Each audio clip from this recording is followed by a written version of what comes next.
4 minutes remaining.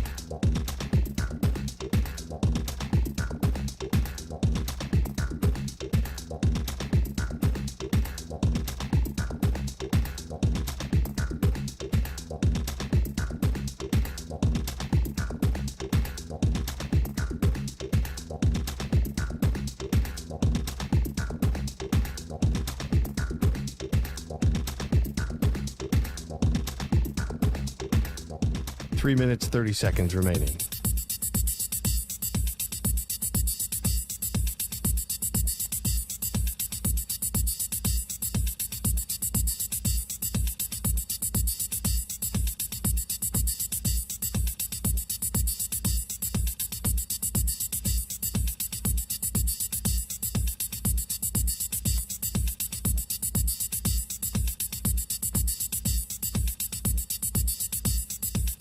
Three minutes remaining.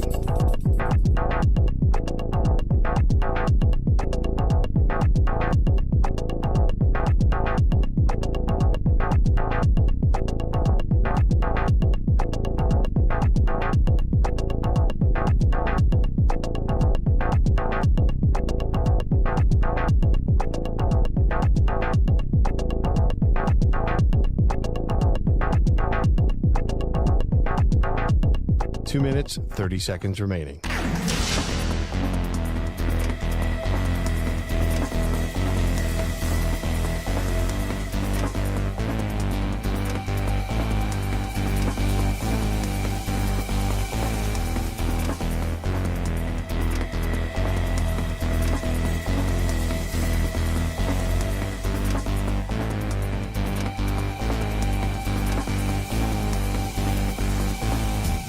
Two minutes remaining.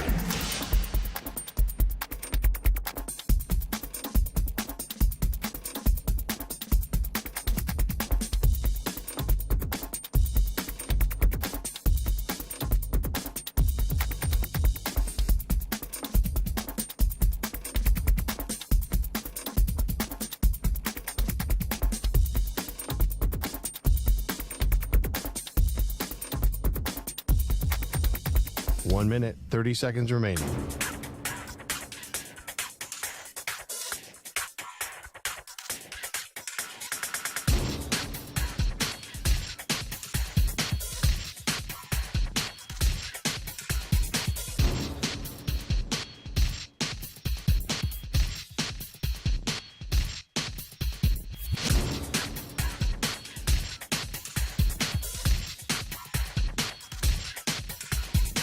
One minute remaining.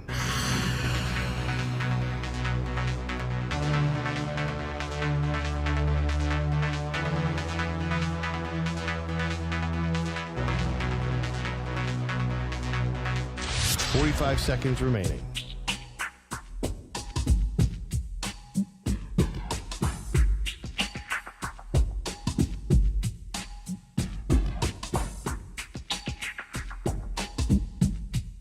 Thirty seconds remaining.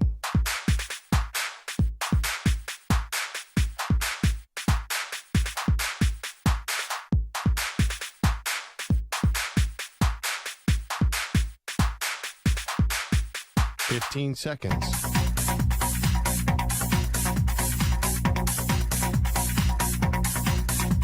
Break ends in 5 seconds.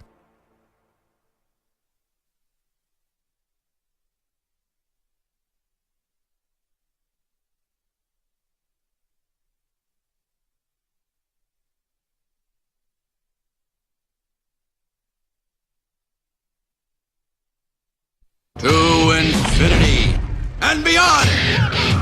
He's live. He's nationwide. This is the Zach Gelb Show.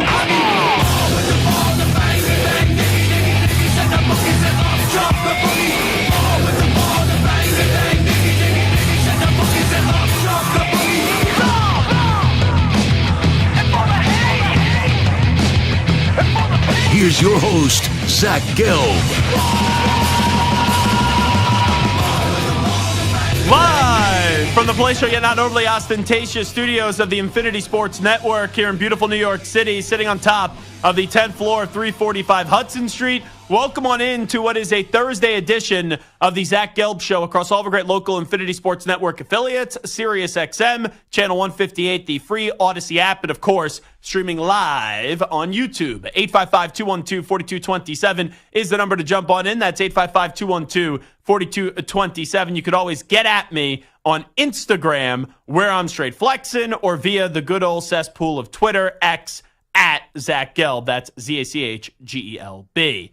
I got to start the show off today talking about Brandon Aiyuk. But before we get to that, Zach Berman's going to stop by, longtime Eagles reporter, now working for PHLY. He will preview the Eagles season with us coming up 20 minutes from now. And then in the second hour of our radio program at 4:20 p.m. Eastern, 1:20 p.m. Pacific, we will chat it up with one of my favorite people in this business. And that, of course, is Ken Carman, as we will preview the Cleveland Browns. I want to start the show, though, with Brandon Aiyuk. So it's been a crazy week. It looked like it was down to the Patriots and the Browns. The Patriots offered $32 million a year, which would have made him the second highest AAV receiver in the league. And Brandon Aiyuk really didn't display an interest in joining New England. So the Patriots said, we're not going to play this game. We're out. So the Pats out with Brandon Aiyuk. Now, the Cleveland Browns, I don't think have to rush to add Brandon Aiyuk. I could see why they would do it, even though I'm a big advocate for Amari Cooper. But Brandon Aiyuk is significantly younger than Amari Cooper. The Niners could get a proven player now for trading a disgruntled player. And Cleveland, I don't even know if you say they upgrade their wide receiver room. You could make a case they slightly upgrade their wide receiving room. But you look at that move, it would be centered around the Browns getting younger for the future of Deshaun Watson and what is a huge year for Deshaun Watson. So once the Pats are out and the Browns are also in, but we don't know how in they actually are, the Steelers were sitting there and they were talked about for months, and it seemed like the Steelers weren't going to be the destination. Right? Schefter said it. Rappaport then said, not so fast, my friends. Then Schefter comes out and goes, nope, the Steelers have re-engaged talks with the San Francisco 49ers. So that leads us to today, when we still don't know where Brandon Aiyuk is going to be playing football this season. And I'm kind of at the point where if I'm the 49ers, I would just tell Brandon Aiyuk to go pound sand. And we are going to put up with your crap. And I understand I say your crap that has like a negative connotation. You got to remember the Niners offered him roughly $26 million a year. So is there a middle ground that they could find on a long-term extension? I still do think that is possible. But if I'm the 49ers, I would be willing to get my hands dirty here and get them covered in mud, even if it means that Brandon Aiyuk continues to be disgruntled. Because it's very simply why I feel this way, because of this one reason. What is the main objective for the 49ers this year? It's to win a Super Bowl.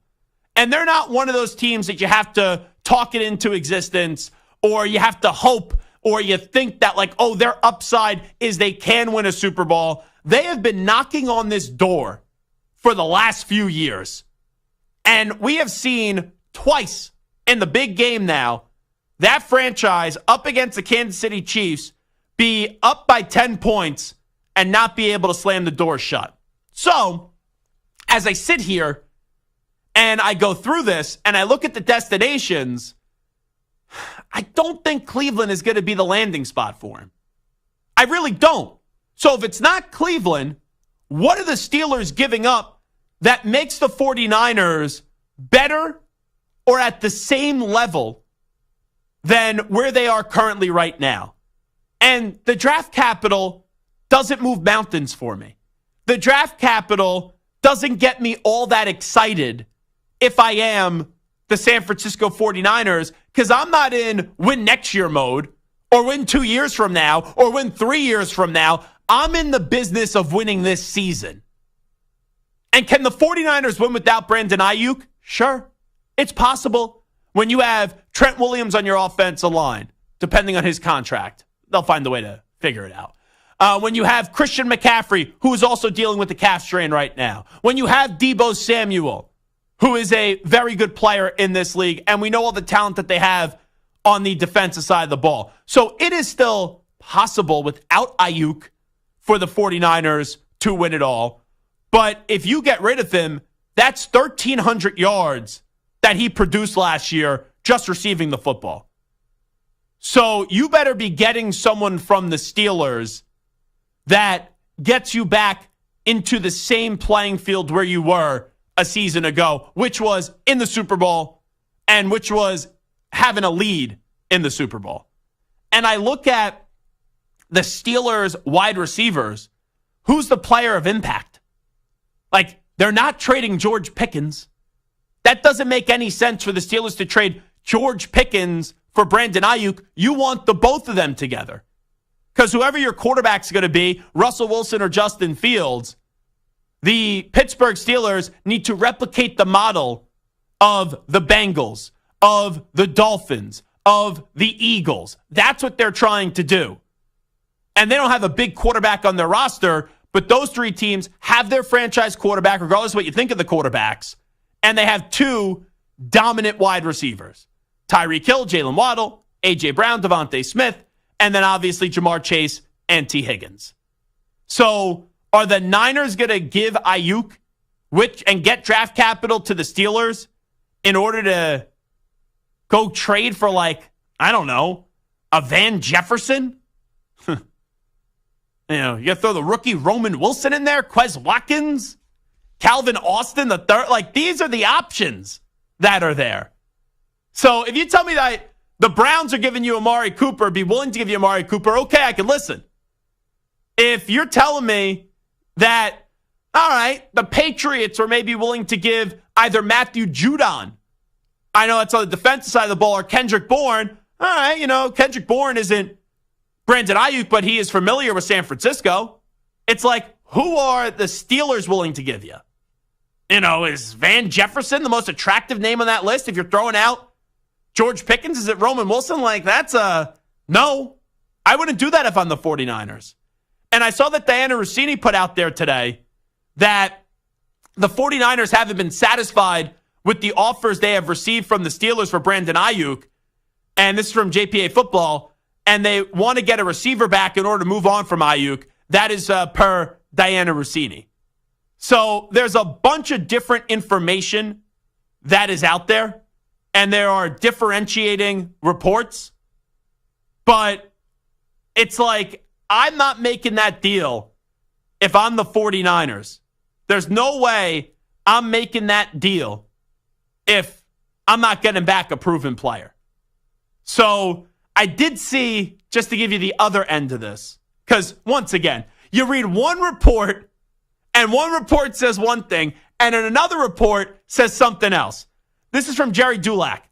The Steelers have no verbal agreement in place with the 49ers for Brandon Aiyuk and are not in the process of hammering out final details per sources, and any potential deal would not involve the Steelers giving up a player. So what are we doing here? Now that lines up with Diana Rossini's report, but then James Wexel, he tweeted out, I was told the 49ers were asking for 2 number ones.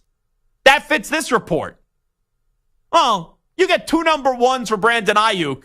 All right, that could move the needle. But the Steelers aren't giving 2 number ones for Brandon Aiyuk. Like, don't get me wrong. Brandon Aiyuk is a good player. Brandon Aiyuk is someone that is a very good player. And I think he could be a great player in this league. He's in an offense right now that's loaded with talent, and they have to divide up how many times you could get the ball. Now, it creates easier matchups, but there's no doubt about it, in my opinion. Brandon Aiyuk could go to a bunch of teams around this league, and he could go be a 1,500-yard wide receiver, if not north of that, if you don't have the other guys around him with him being in the number 1 role. Like, look what I know it frees him up, but look at the limited touches he gets with the Niners, and he still puts up 1,300 yards. But 2 number 1 picks for Brandon Aiyuk? That seems a little bit ridiculous. That seems a little robust, if you ask me. So I don't think the Steelers are going to do that. So the more and more this merry-go-round happens, the more and more I think, and right, you had that report from Mike Silver, which I still can't get over, that the straw that broke the camel's back with Kyle Shanahan was the bro hug and the dap up that Aiyuk gave him because he felt like he was showed up on the practice field. When you kind of like search through all these different reportings, I think what the 49ers are doing right now is actually calculated. Because the Niners allowed Brandon Aiyuk to go negotiate with other teams. They have negotiated, the 49ers themselves, deals with other teams. So the 49ers can go back to Brandon Aiyuk and say, hey, bro, we're willing to give you $26 million a year. You can't tell me it's all about the money because the Patriots, we now know, offered you $32 million a year, and you didn't want to go there. I don't know what the Cleveland Browns have offered him, but if the deal was rich enough for Brandon Aiyuk to say yes, I think the Niners would have no problem trading Aiyuk and getting Amari Cooper in return. And I think Aiyuk wants to go to the Steelers, but the Steelers may be offering the contract that he wants, but they don't have the compensation to satisfy the 49ers. So I really do believe the San Francisco 49ers, and maybe this is like a mad scientist kind of approach, and it's greatly calculated. I think they're trying to exhaust all options where then they just go back to Brandon Aiyuk and say, what is it going to take for us to get this deal done? Like, we were willing to offer you 26. All right, the highest offer you got was from the Pats, which is 32. So if we find a middle ground there, would you do 29 a year? Would you do 28 a year? Because you wouldn't do 32 with the Pats because you don't think they're a winning situation, right? So here we are. We're better than the Browns. We're better than the Steelers. And we have a stable organization. 28, 29. We'll give you more. We'll pay you top 5 wide receiver money. And Brandon Aiyuk, quite frankly, this may be strong wording when I say it, because I could understand a player trying to get as much money as possible, even if it's not the most desirable situation, but the Patriots are offering you that, and you said no. But if the Niners come back to you with like $28 or $29 million a year, I kind of think you'd be a fool to go elsewhere. I really do. You can go to Cleveland. There's no guarantee that Cleveland, who has a very good team, is going to make the playoffs this year. You go to Pittsburgh, there's no guarantee that the Steelers make the playoffs this year. You're with the 49ers, you're a top 3 team in the NFC, and you have a realistic shot of going to another Super Bowl.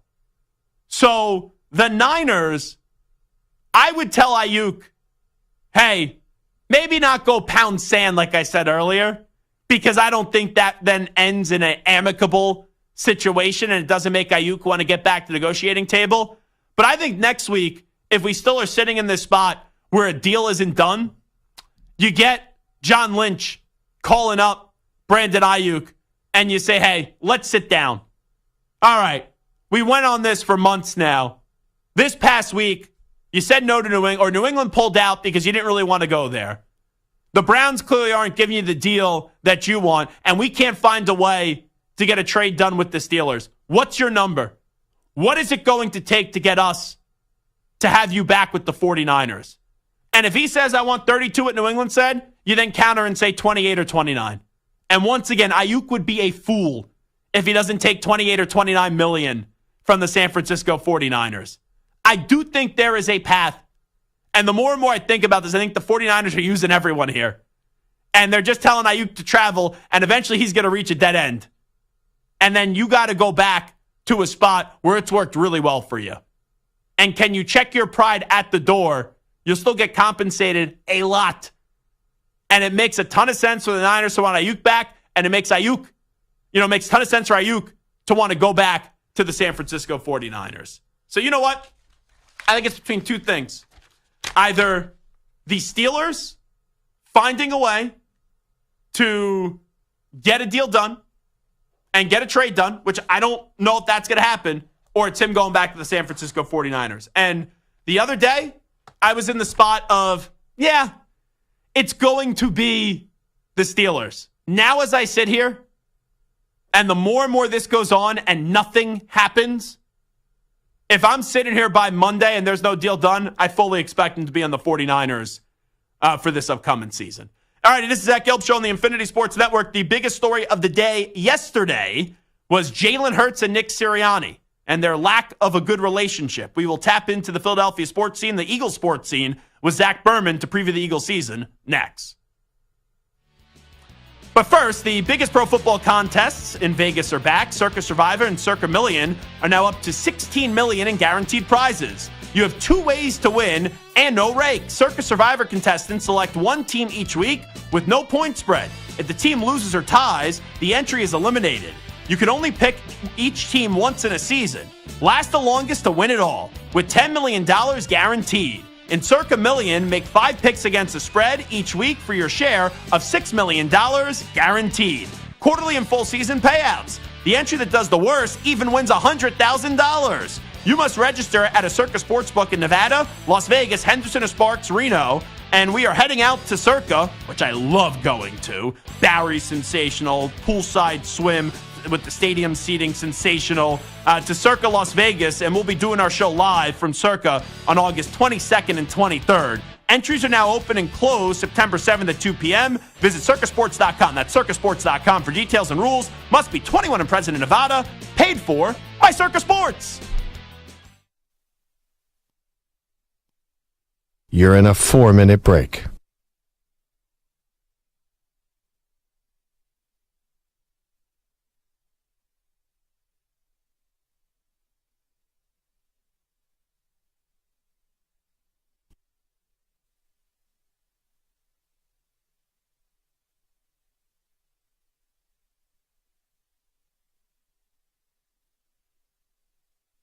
Three minutes, 30 seconds remaining.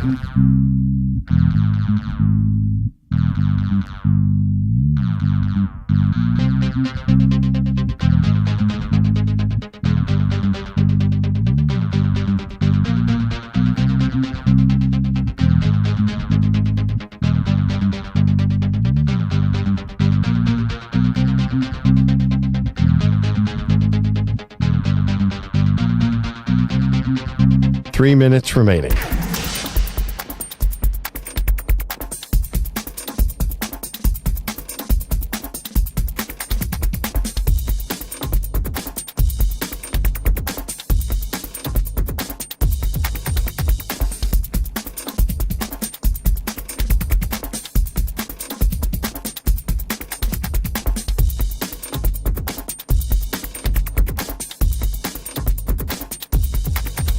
Two minutes, 30 seconds remaining.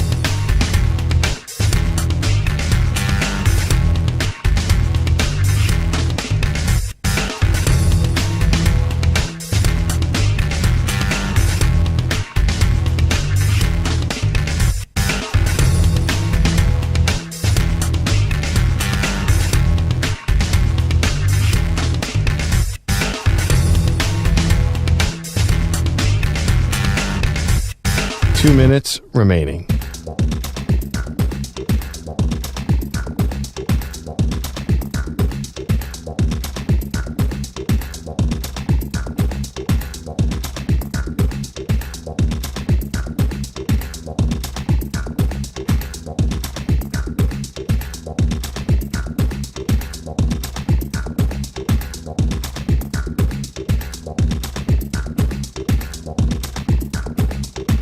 One minute, 30 seconds remaining.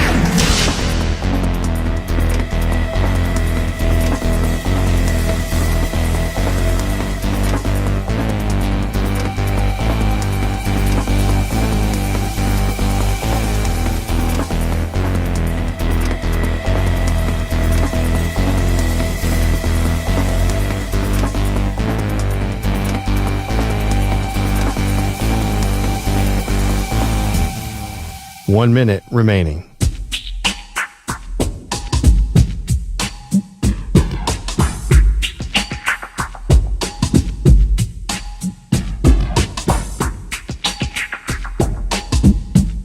"45 seconds remaining.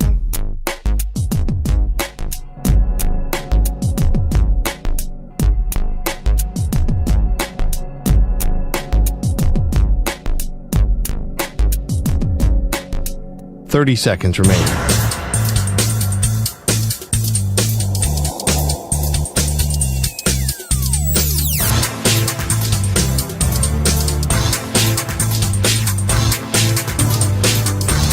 Fifteen seconds.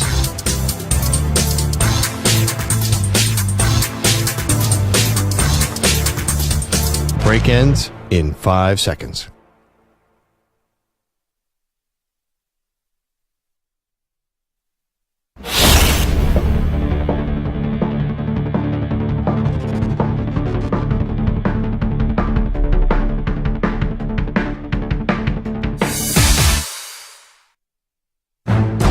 Football season is right around the corner. Holding himself, runs to the left, he's to the 5, Lamar's in, touchdown Ravens! They're going to have a championship game in Baltimore because the hay's in the barn! Will it be your team's year to hoist the Lombardi? In the shotgun, Mahomes. He runs and he throws, caught, touchdown! It's caught! Hardman caught the ball! The Chiefs have won! The Chiefs have won! The entire bench empties! Chasing Mahomes in the end zone. Their third Super Bowl in 5 years. We preview all 32 teams right here on the Zach Gelb Show. The Philadelphia Eagles. Alrighty, they dominated the show yesterday talking about Tim McManus's article about the relationship, or maybe lack of it, between head coach Nick Sirianni and quarterback Jalen Hurts. Let's tap into the Eagles scene right now. Welcome in one of the best covering the team for PHLY, and that, of course, is Zach Berman. ZB, how you been, my friend? I'm doing great, Zach. Great to see you. I want your audience to know I remember being on your show as a student at Temple, and now here you are with a national stage. You deserve it. It's great to see you. Well, I appreciate that, and I do congratulate you on all of your success as well. A few books you have authored, right? Yeah, my second book coming out September 24th. It's called The Franchise, Philadelphia Eagles, A Curated History of the Birds, and it takes you through the past 25 years of the Eagles, including the Super Bowl run in 2017 with Nick Foles, who announced his retirement today. Yeah, you want to talk about one of the more bizarre careers in NFL history. It's got to be Nick Foles. Super Bowl MVP, a Pro Bowl MVP as well. Had that one season, I think it was with Chip Kelly, where he had like 2 interceptions and all those crazy touchdowns. But once he gets outside of Philadelphia, he can't do anything. It's like crazy. Yeah, you're right. 27 touchdowns, 2 interceptions in 2013. Came to Philly as a backup quarterback after almost retiring in 2017. Looked really bad going into the postseason that year. There was actually a legitimate concern about how the Eagles would do, and then caught fire in the NFC Championship game and played the game of his life in the Super Bowl. Now there's a statue outside, and no player in Eagles history will ever wear number 9 again. Is that number definitely going to get retired? Well, it's unofficially retired now. Actually, Josh Sweat, the Eagles edge rusher, asked for it this year. They said it's off limits. No one's worn it since Nick Foles, so it's not officially in the rafters, but it wouldn't surprise me if it gets up there one day. You know, it's funny that you bring up the talk about maybe benching Foles before that run. I remember, covering the team that year, doing local radio in Philadelphia. And at one point, if I heard the name Nate Sudfeld again, I just told callers I was dropping you and hanging up on you. Were they ever close to going to Sudfeld? No, I don't believe they were close to going to Sudfeld. Actually, the key there that year is they had the bye week. And what Frank Reich and Doug Peterson did during the bye week was go back to those Chip Kelly days. Look at the play. They watched every play during Nick Foles' successful 2013 season, and they really reshaped the offense that best fit Nick Foles, and the rest literally is history. Talking to Zach Berman. All right, get into this team. It's the multi-million-dollar question. 2 years ago, Jalen Hurts, I know they lost, but he outplayed Patrick Mahomes in a Super Bowl. He looked like he could be an MVP of this league for years and years to come. Last year, they get off to that 10-1 start, and it was just horrendous down the stretch. What do you expect from Jalen Hurts this year?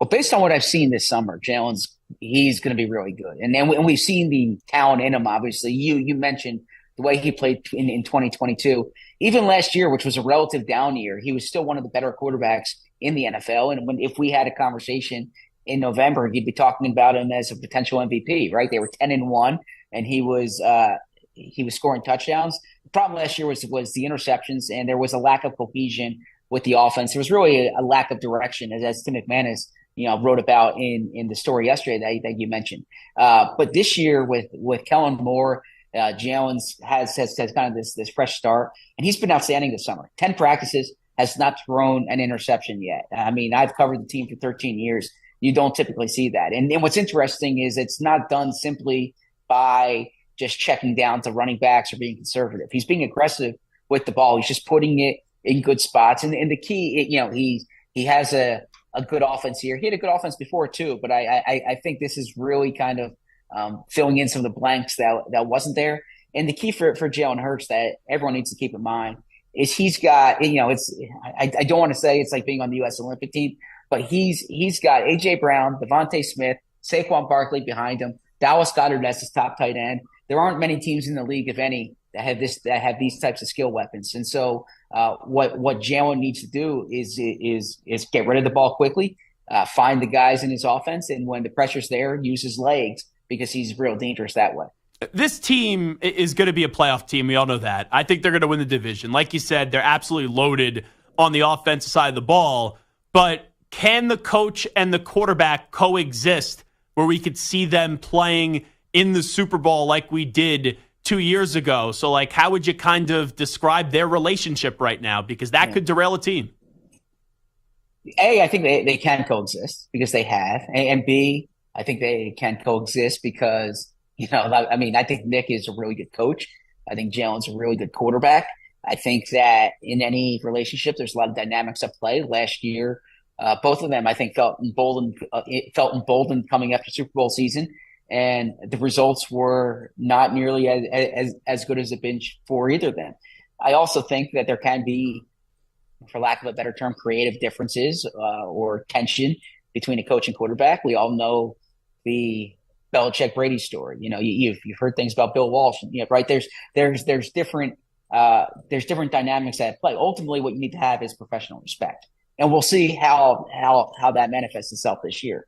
But I don't think that the coach quarterback dynamic is going to be the deterrent for the season in any way, and I don't think it'll be like the impetus for success either. I think ultimately what matters is how Jalen acclimates to Kellen Moore's system, how the Eagles overall acclimate to Kellen Moore's system, how Vic Fangio does with the defense. It's hard to replace two coordinators in an offseason. The Eagles were going through that last year, and it was not a seamless transition. So they have experienced coordinators here, but this is still a major question mark for the team. Is there a genuine respect, as Zach Berman is here with us, for Sirianni with the players? And the reason I say that is because all the players say they love him, but sometimes when you have a player's coach, there's a difference in being a player's coach and then being a doormat. Like, do those players genuinely respect him? Yeah, well, I mean, look, if you look at the track record here, 3 years as a head coach, 3 playoff appearances, 2 double-digit win seasons, 1 Super Bowl, right? There aren't that many coaches in the league who can say that. So I can tell you the things I see in the locker room. I can tell you the things that I hear. We can also look at the results, and the results are strong. That said, I can promise you this. All right, I shouldn't say promise you. I can speculate this. If this doesn't go right this year, they're not going to blame Howie Roseman for the roster he put together. They're not going to blame Jalen Hurts as the $250 million plus quarterback. It's on Nick Sirianni's shoulders. So whether the locker room respects him, that kind of thing, yeah, I think Nick's earned that. But I think ultimately they need to win for Nick to keep his job. Because of those 3 guys that I mentioned, I think Nick is on the thinnest ice, for lack of a better term. But Nick's track record is what it is. And if you want to talk about how the locker rooms responded to him, I mean, I can bring up his first season when the Eagles were 2-5. It didn't look like they were going anywhere, and they go on a run. They make the postseason. I can bring up 2022 when he pushed all the right buttons. Right, last year was a bad year all around. And if the bad year for you is 11 wins, right? I don't want to say so be it, because it was unacceptable the way that they collapsed down the stretch. But I think there's a lot of coaches who would take the resume that Nick Sirianni has right now. So obviously this team has Super Bowl expectations, but how does he keep his job? Like, what's the floor for you that he has to get to this round in order to be back next year? Because I think it's 2 things. Like I said the other day, I think he obviously has to have a better relationship with Jalen Hurts. But then the other thing is you probably got to make an NFC championship game, is the way that I looked at it. Yeah, look, it's a fair question, Zach. I don't know if it's a specific round. I don't know if it's winning two play. If you don't get the bye and you win two playoff games, it's more so the relationship with Hurts, right? Yeah, or the way the team's playing. If they're maximizing their season, because by the way, like I talked about the skill players, but there are legitimate questions about the team, and you know this well, Zach. Like when the Eagles have been successful, their offensive lines and their offensive line and their defensive line has been dominant. And there are question marks on the offensive line. They're replacing Jason Kelsey. There's questions at right guard. There are questions on the defensive line. They're replacing Fletcher Cox, Hassan Reddick, an edge rusher, their best sack producer. They traded him. So there are questions on both sides of the ball on the line of scrimmage, and they need those spots to be excellent for the Eagles to be excellent because their skill guys are outstanding. I think they're quarterbacks near the top of the league, but it comes down to the way they are on the line of scrimmage. And so that's a roundabout way of saying I think Nick Sirianni is going to be evaluated by if he maximizes this roster, because from the front office's perspective, from the ownership level perspective, all the ingredients are there for the Eagles to make a serious run. Did you think, Zach Berman, there was a legitimate chance he wasn't going to be brought back this year at any point early in the offseason a year ago? Yeah, well, look, if you go 1-5 down the stretch, then it's a legitimate conversation to have. If a week goes by after the season and it's not announced that you're coming back, there's legitimate speculation there. If a 6-time Super Bowl winning coach is available and you have a roster with Super Bowl aspirations, it's legitimate speculation. So I would be lying to you if I said, there's no conversation here. But I said at the time, like Nick Sirianni, there's the stats I put out there: 3 years, 3 playoff appearances, a Super Bowl appearance, and two double-digit win seasons. Like that's hard to find. So I don't think you just shake it up for the sake of shaking it up. I think you shake it up if there's someone out there that you want who's better than Nick Sirianni. And I can understand every argument for bringing Nick Sirianni back. I think he's a really good coach. I think he's a good leader of men. I think he knows how to galvanize a team.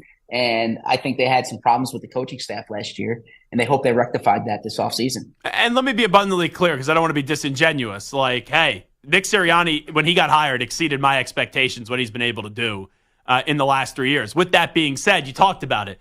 Belichick was available, right? Harbaugh eventually goes to the Chargers. Mike Vrabel, who didn't have as much talent in Tennessee as what the Eagles have in Philadelphia, at least got them to an AFC championship game. It's like, okay, there is a gamble to some extent with this coach, and there's 3 options that, quite frankly, I just think are better coaches than Nick Sirianni. Yeah, look, that's fair. That the knock on Sirianni is that he's had outstanding rosters, right? And so that there's a thought that other coaches can win with those rosters too, and who's making more out of less, if you will. But you can only judge Nick based on the teams that he has. And I think in 2022, he maximized that team, right? In 2021, he maximized that team. In 2023, he did not maximize that team. I think Nick would be the first one to tell you that. I do think they had some deficiencies throughout the year that really came to bear late in the season, but he did not maximize that team.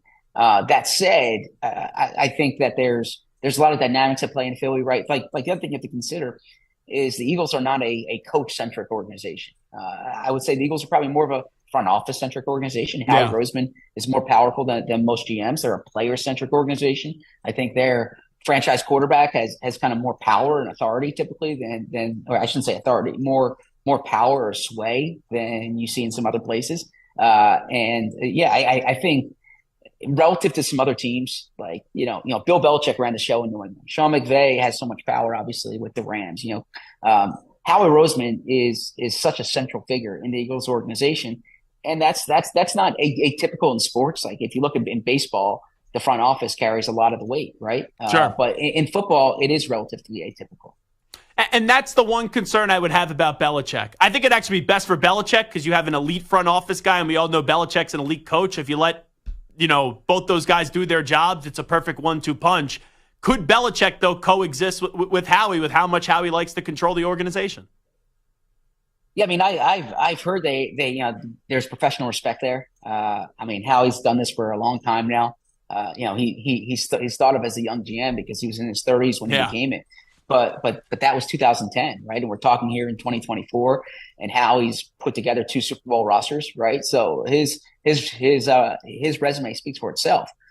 So I don't think that would necessarily be the deterrent or the issue. I think, and look, I mean, we're getting way ahead of ourselves here talking about Bill Belichick, but I think one of the things you have to consider is how much of the organization you change to accommodate someone who maybe doesn't have like the shelf life of a coach. I don't want to say half his age, but a coach in his 40s or whatever it may be.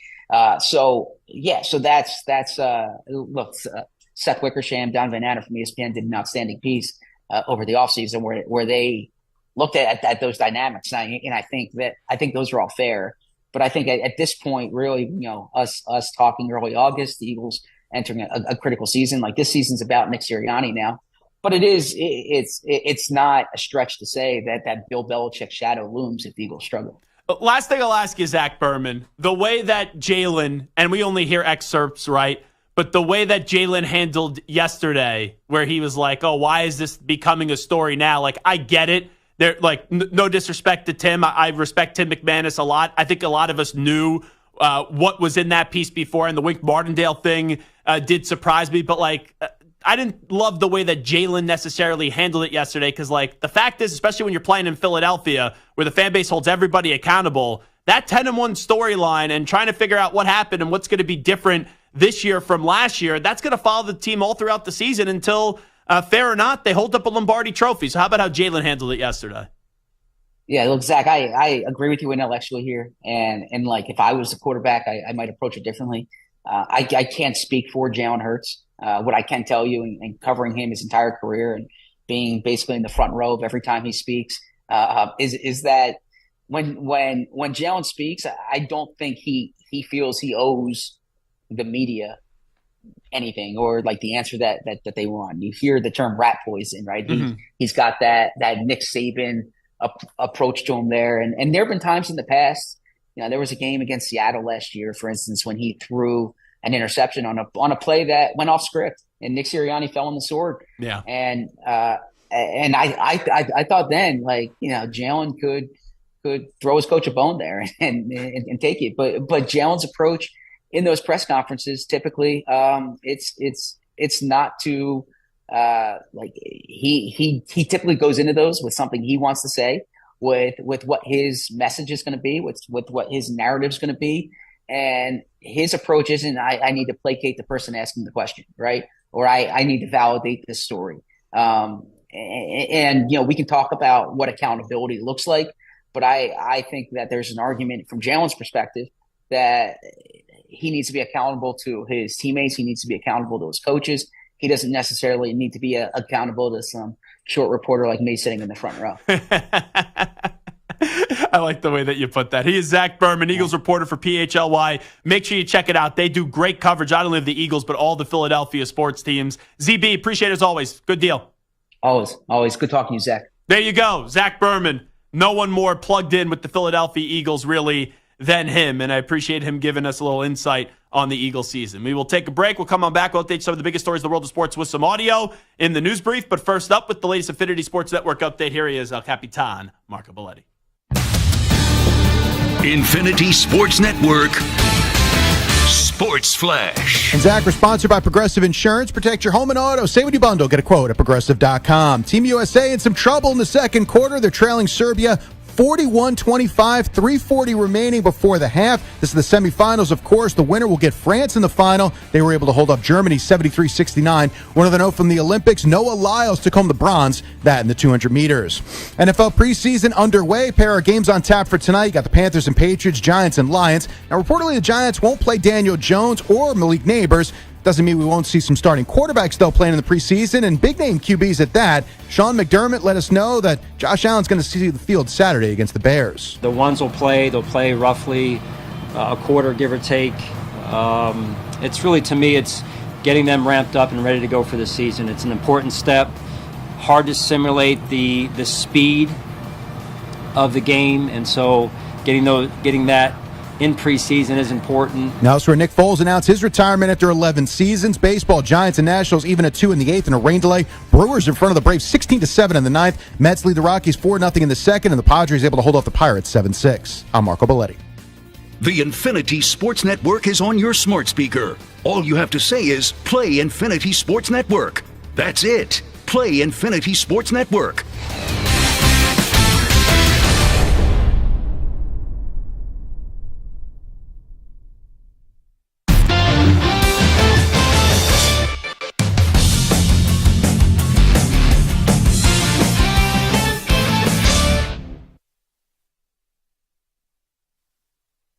You're in a 5-minute break.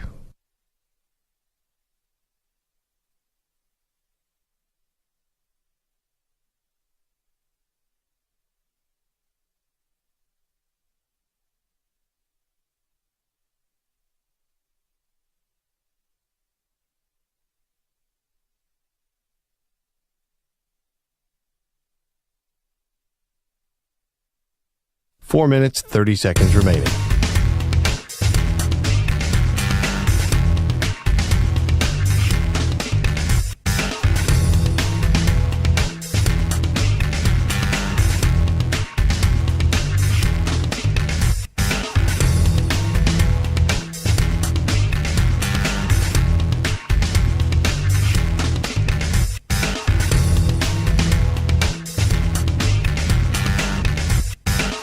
Four minutes remaining.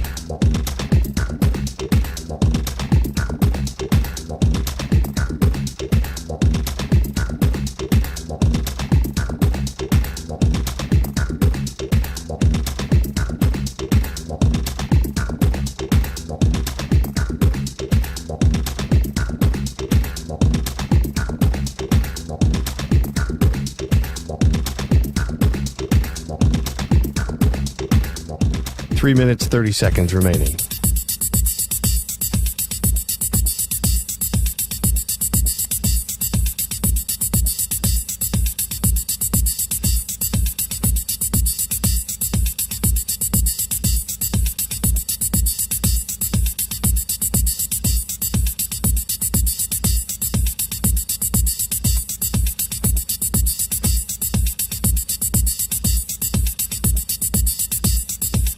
Three minutes remaining.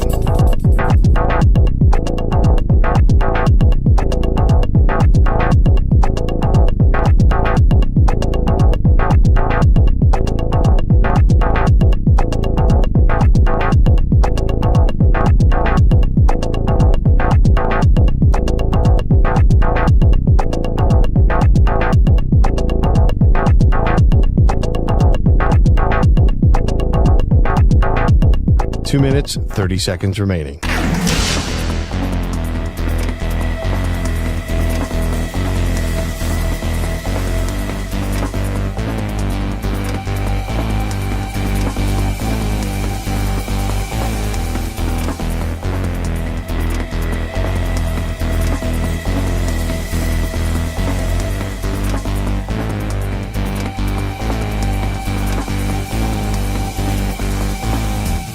Two minutes remaining.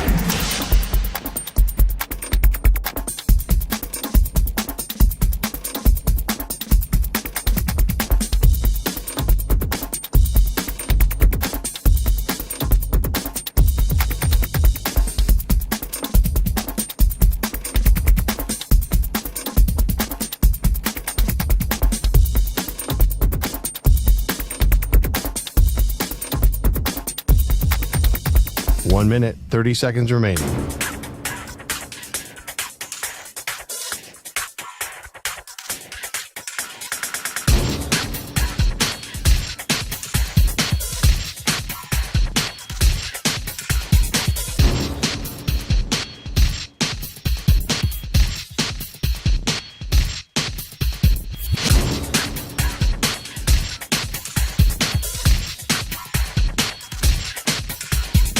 One minute remaining.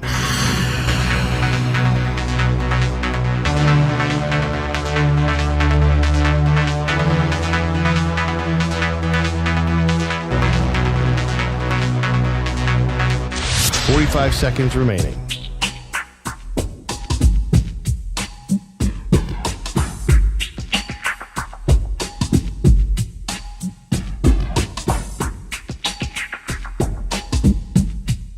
30 seconds remaining.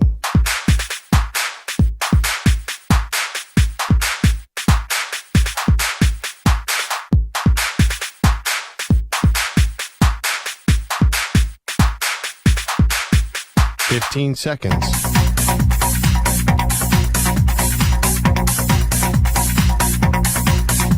Break ends in 5 seconds.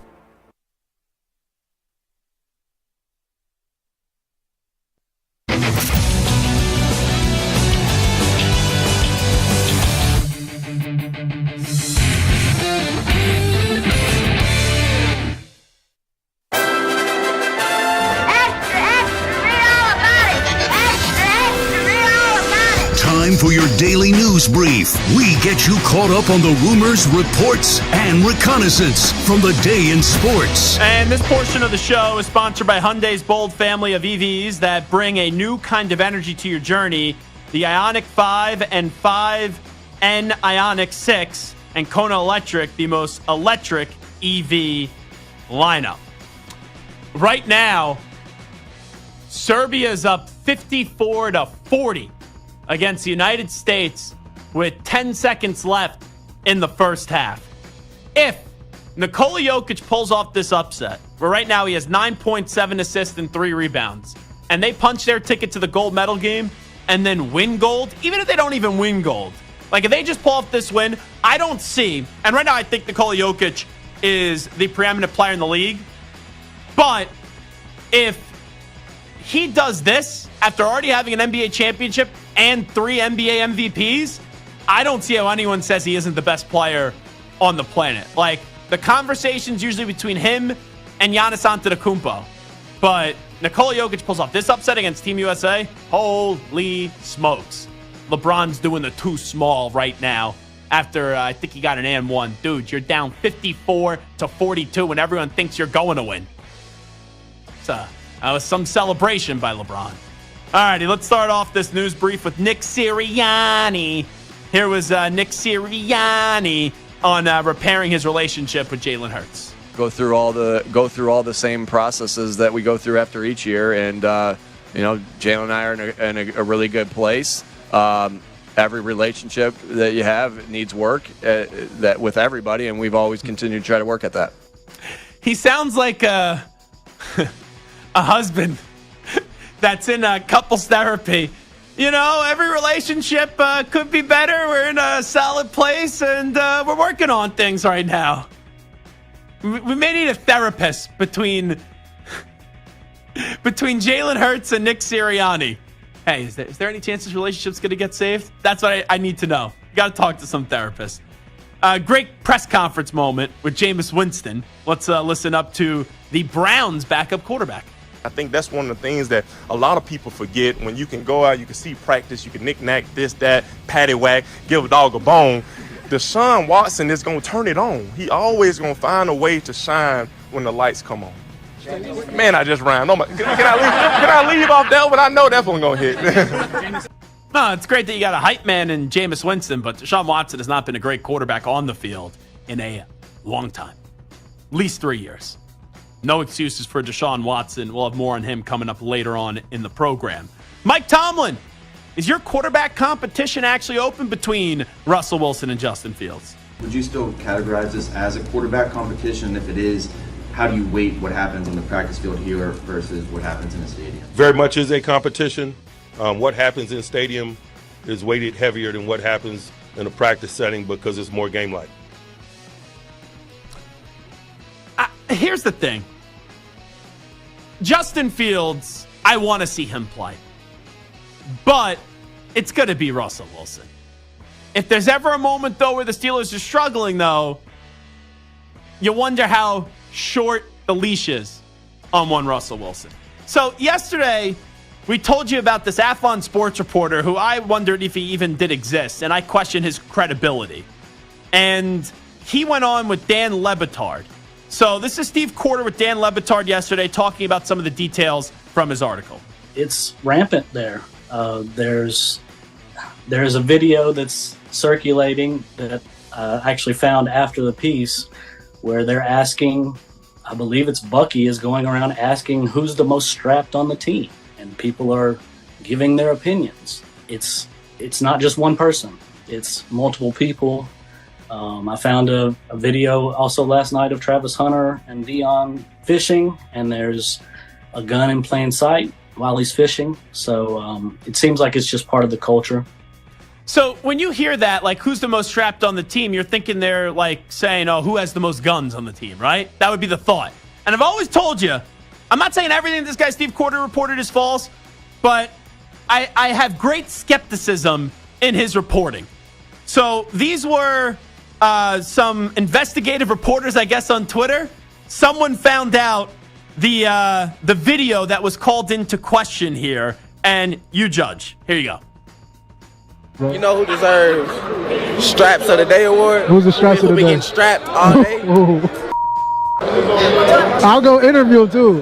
Go ahead, talk to Caleb. Yeah, okay. Go talk to Caleb. Give me the play, because he's going to try to cap and say he didn't get strapped. Yeah, all his plays, he probably had like 2 catches. I'll give him that. All right. The rest of the plays. I'm going to go tell. Okay, I just want to tell you congratulations, bro. What happened? You got an award. You was nominated. For what? The defense nominated you for strapped of the day. They award. nominated me for No, they strapped did. nothing. I have them. No, they didn't. I swear I have them. No, they didn't. Okay.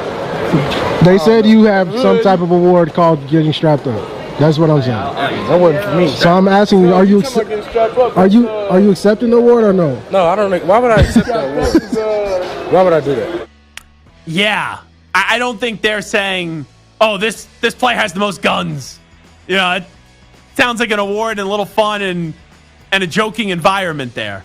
So I'm not saying everything this guy Steve Porter has isn't true, but really not knowing who he is and then something like that getting exposed when he had this big thing to talk about with Dan Le Batard, and then Dan even took down the video clip that they put out and retweeted that clip that we just played.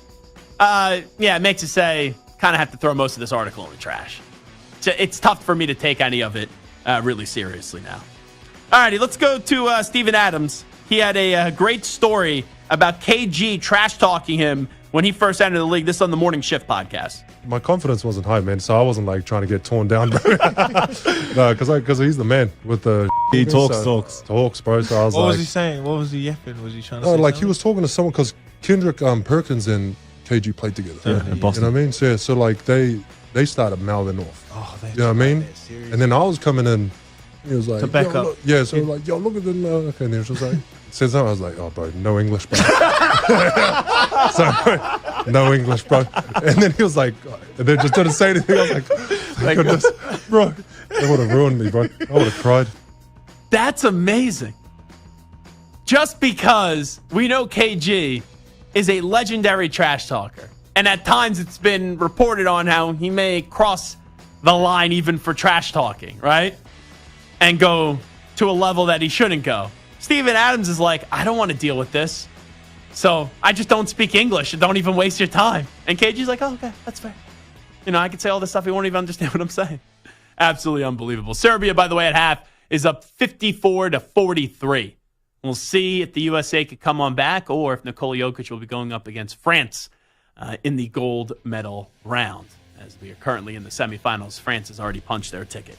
Take a timeout. When we come on back, Ken Carman's going to join us 25 minutes from now to preview the Here We Go Brownies, Here We Go. When we return, who are the 3 quarterbacks under the most pressure entering this NFL season? I got my answers for you next.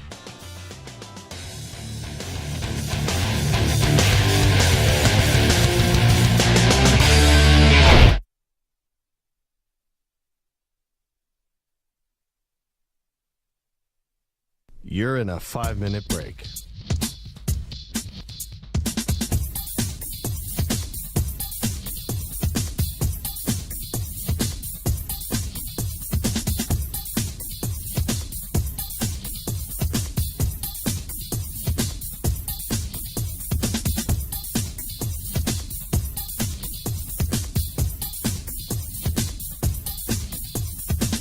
Four minutes, 30 seconds remaining.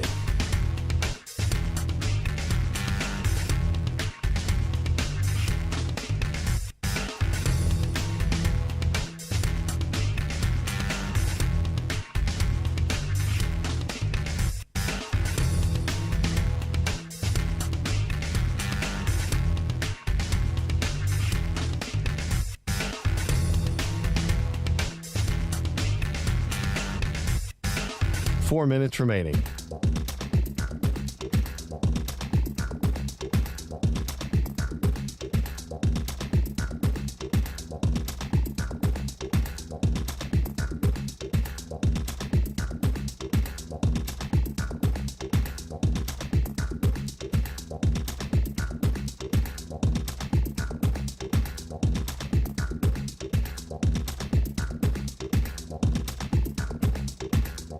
Three minutes, 30 seconds remaining.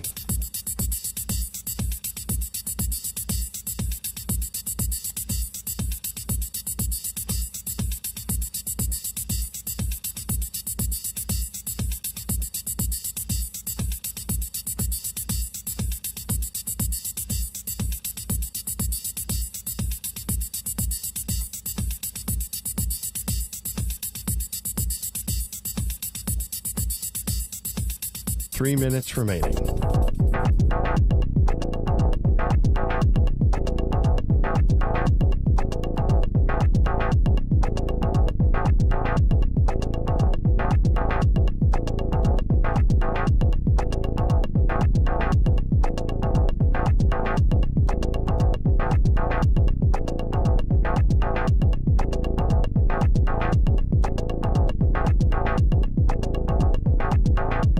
Two minutes, 30 seconds remaining.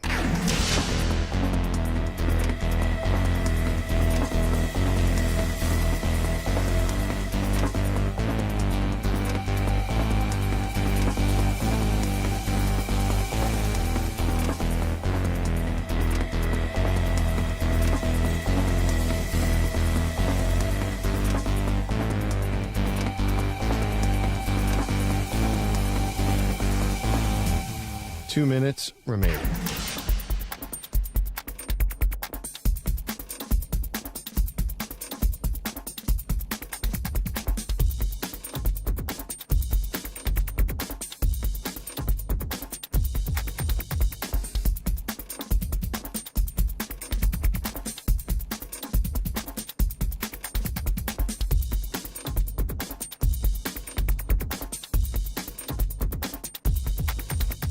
1 minute, 30 seconds remaining.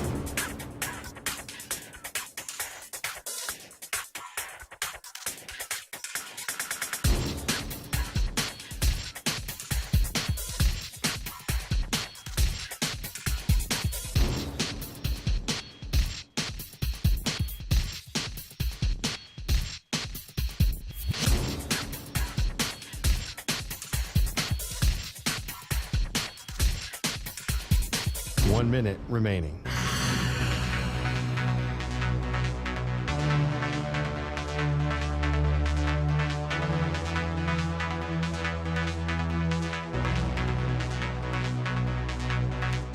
Forty-five seconds remaining.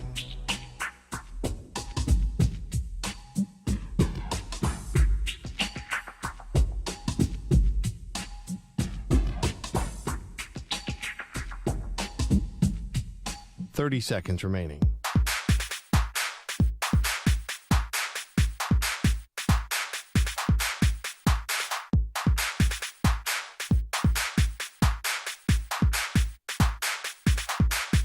Fifteen seconds.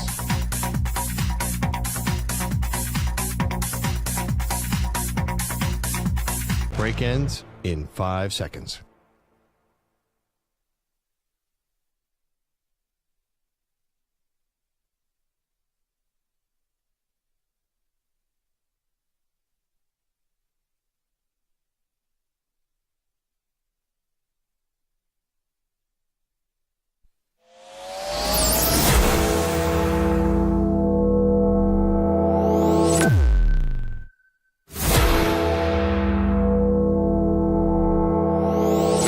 Infinity and beyond. He's live. He's nationwide. This is the Zach Gelb Show. Alrighty, this is Zach Gelb Show on the Infinity Sports Network. Today was a real humbling moment for me and a real sad moment for me. I woke up, got up a little bit earlier today. I actually got a pedicure. I haven't got a pedicure in a while. I wanted to get my feet cleaned. Santa's looking at me like, oh, what are you doing? I didn't think you get a pedicure. It's all right to get your feet clean. Like, don't worry, I didn't get like nail polish or anything on it, but it's always good to just get the feet clean a little bit, right? They get to areas of cleaning your feet that, quite frankly, I could not do probably myself. So I knew I had to get up early, still wanted to go to the gym. I felt a little bit bad. I went right from the gym right to the the pedicure place, so I was a little bit sweaty. But then I looked in the mirror, and I'm like, man, it's August 8th. Yuck. It's the last day of me being in my 20s as I turn 30 tomorrow, which is just a moment where you're like, yuck. Now, I know there's a lot of people listening. Oh, he's bitching about turning 30. Wait until he turns 40 or 50 or 60 or 70. I understand. But today was the first day that I felt old, where I realized that my youth is really gone. And I kind of realized it last week because there used to be a time where like the side of my cabeza when I go get a haircut, if I trimmed down the hair, the gray hairs would go away.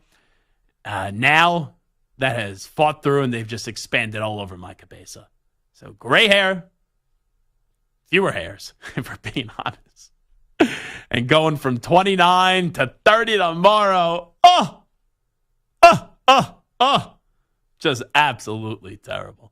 And as some of you may or may not know, I am going to a wedding this weekend for my best friend, one of my best friends. And they are having a rehearsal dinner tomorrow night, so good Italian dinner. And I'm sure that they will do something that I asked them not to do.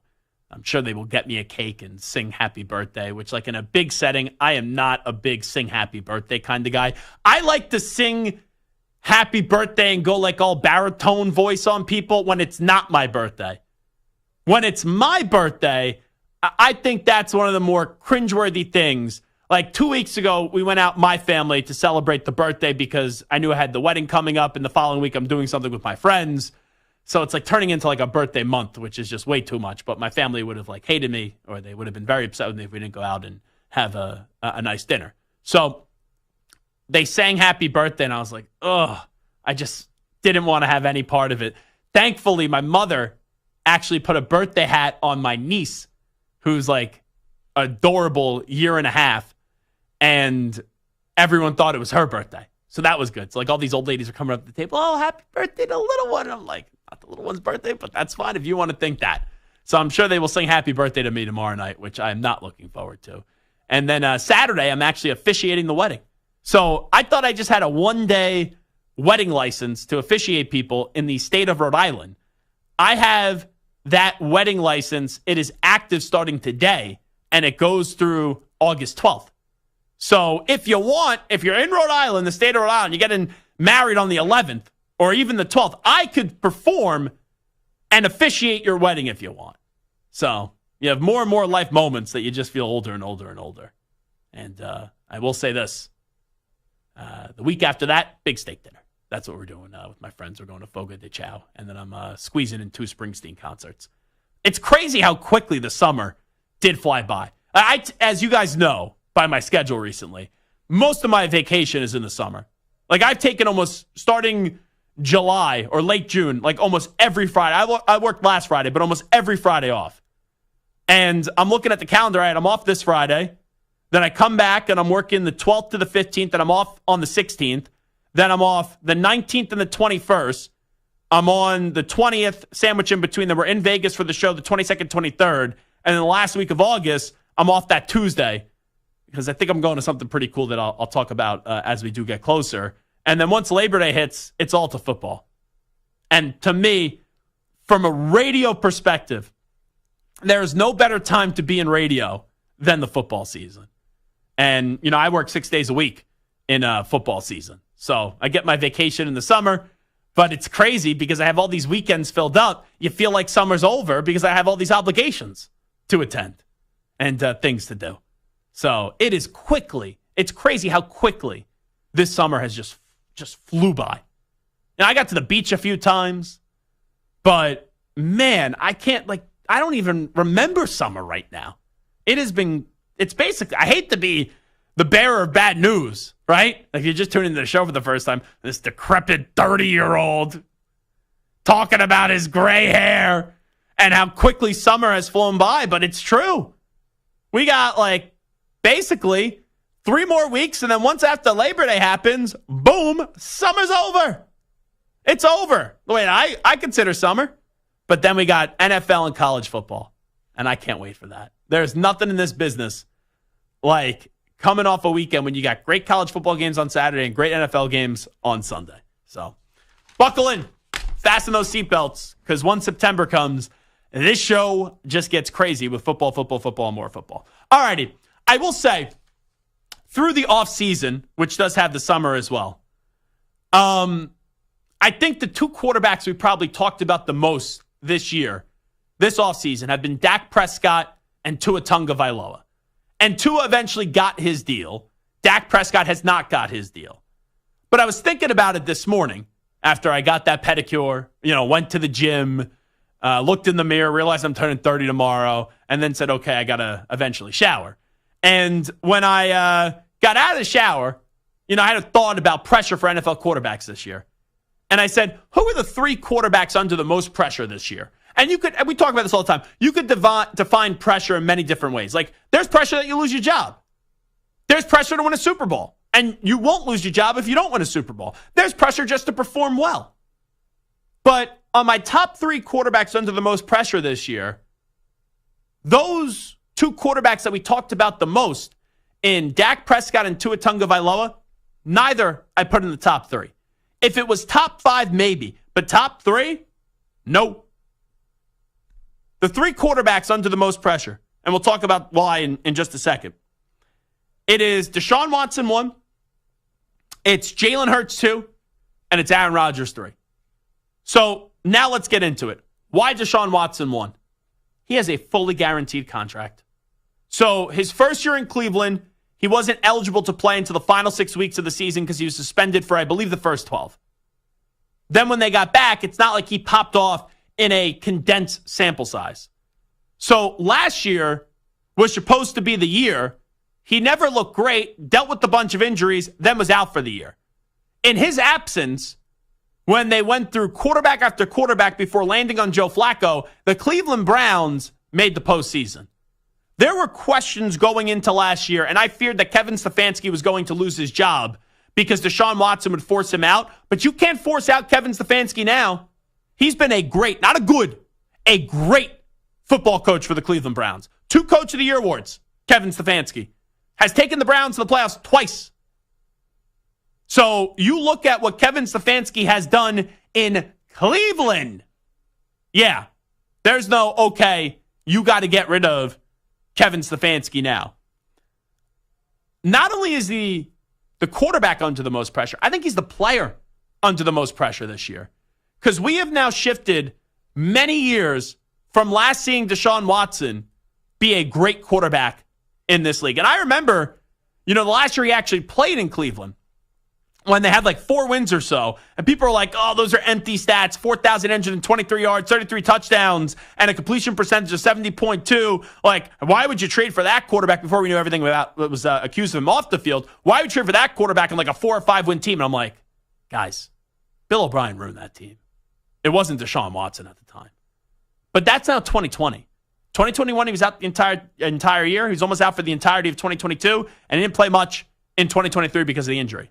That's 3 seasons that have gone by since we last saw Deshaun Watson resemble a great quarterback. And there's no more excuses. They may get Brandon Aiyuk, they may not. Even if they don't, they are loaded on offense. And defensively, you have Denzel Ward, who's phenomenal, and you have one of the better defensive players in the league in Myles Garrett, and a coach that's been a 2-time Coach of the Year award winner.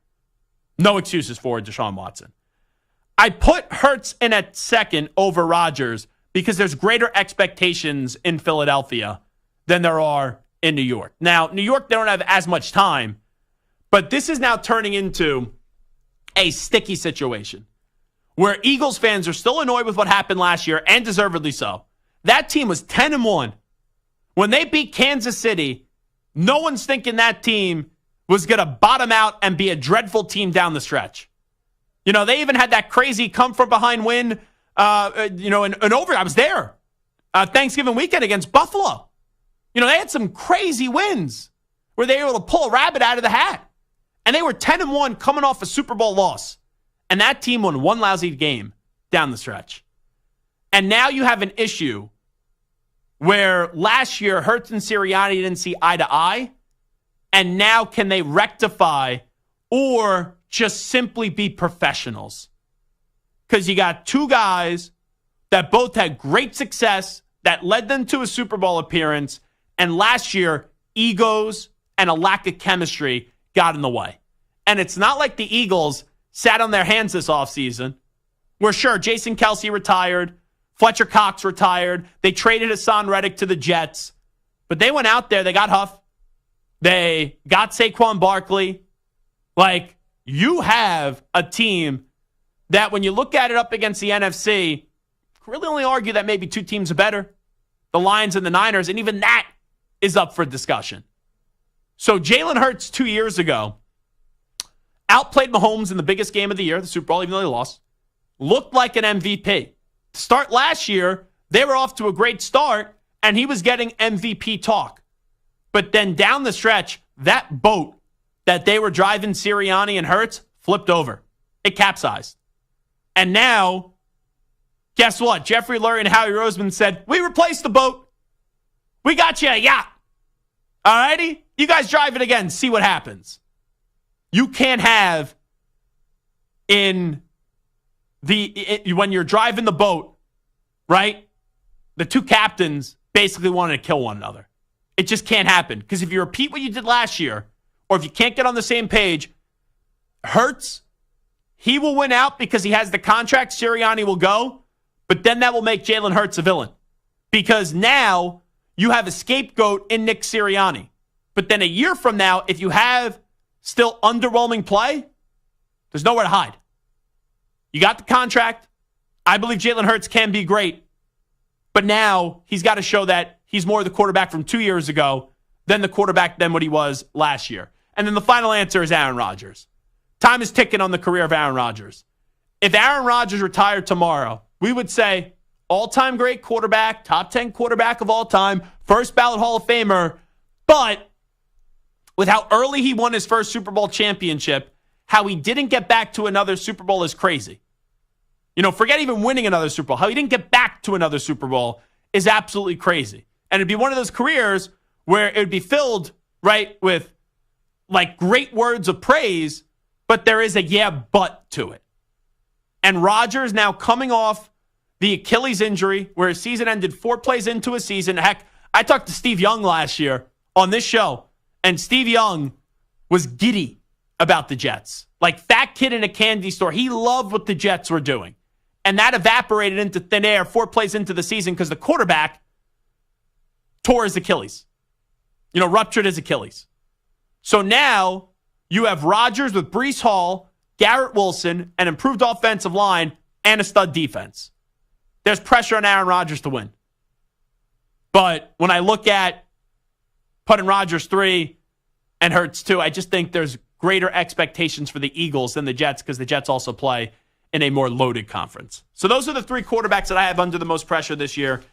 Number 1, Deshaun Watson, because it's been a long time since we've seen him be great. Number 2, Jalen Hurts. And then number 3, Aaron Rodgers. Who's the quarterback under the most pressure this year? 855-212-4227. 855-212-4227. We will take a timeout. When we come on back, we'll talk Kevin Stefanski. We will talk Deshaun Watson. We will talk Brandon Aiyuk. And also, I know Ken Carman well. Ken is a friend, a dear friend in the radio industry.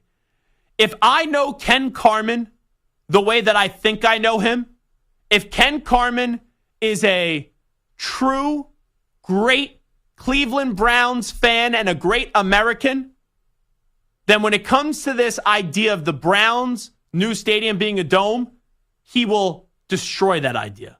This will be a test of friendship when we come on back in a few minutes on the Zach Gelb Show on the Infinity Sports Network, because I love Ken Carman. But if Ken Carman sits here and ponders to the Browns organization and genuflects to them how it's a good idea to put the Browns' new stadium with the roof on top of it, with the dome, Ken and I may have a big guy fight on the show coming up in a few moments. We'll preview the Browns next. You're in a 5-minute break.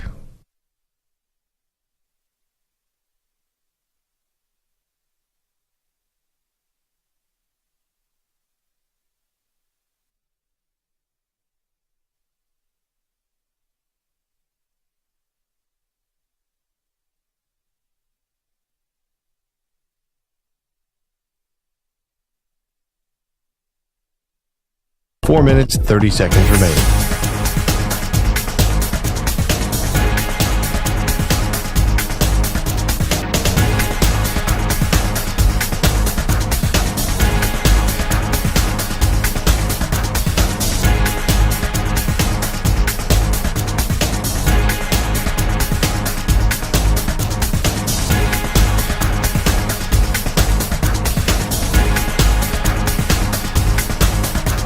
Four minutes remaining.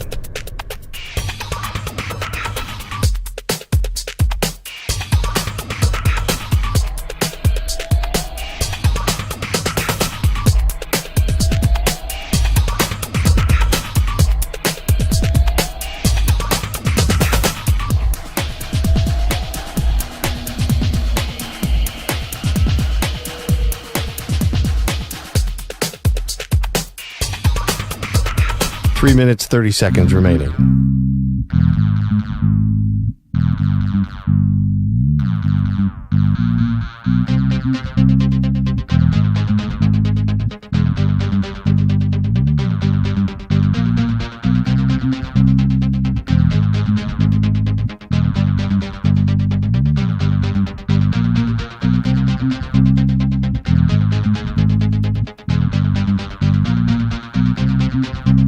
Three minutes remaining.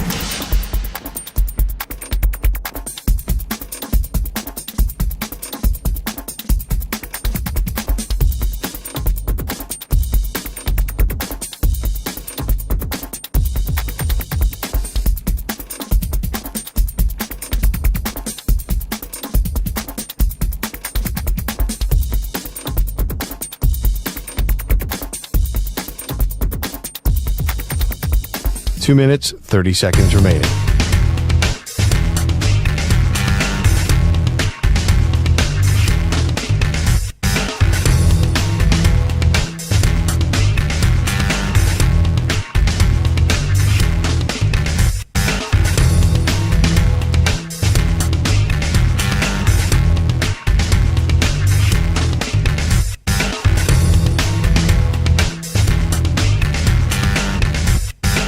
Two minutes remaining.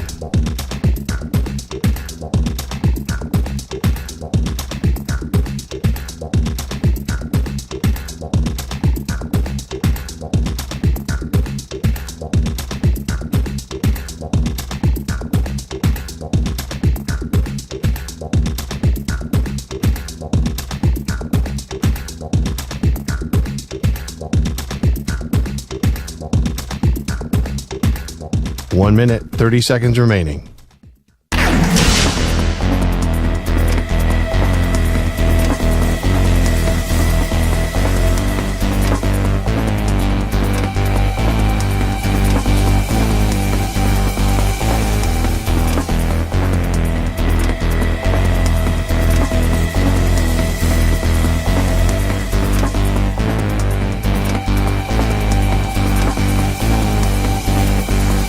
One minute remaining.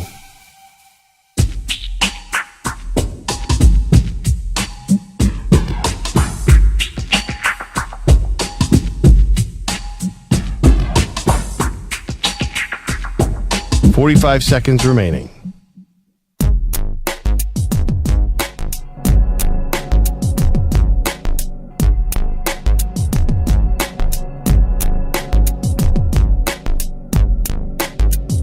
.30 seconds remaining.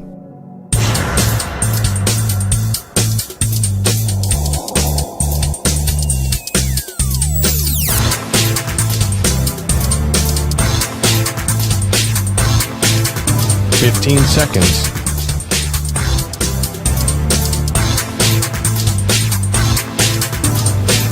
Break ends in 5 seconds.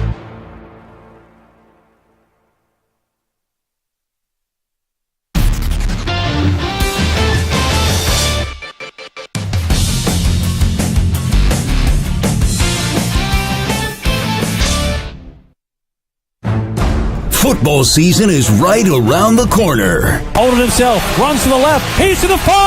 Lamar's in! Touchdown Ravens! They're going to have a championship game in Baltimore because the hay's in the barn! Will it be your team's year to hoist the Lombardi? In the shotgun, Mahomes. He runs and he throws. Caught. Touchdown. It's caught. Hardman caught the ball. The Chiefs have won. The Chiefs have won. The entire bench empties. Chasing Mahomes in the end zone. Their third Super Bowl in 5 years. We preview all 32 teams right here on the Zach Gelb Show. The Cleveland Browns. Ken Carman is a TV radio superstar, and I don't use that word very often in Cleveland. I love Ken Carman. I consider him a good radio media friend. However, if he answers a question a certain way in this conversation, I may despise him. Maybe my least favorite person in media, depending on the answer to that question. So let's welcome in Ken Carman right now to preview the Browns. Kenny, how you been?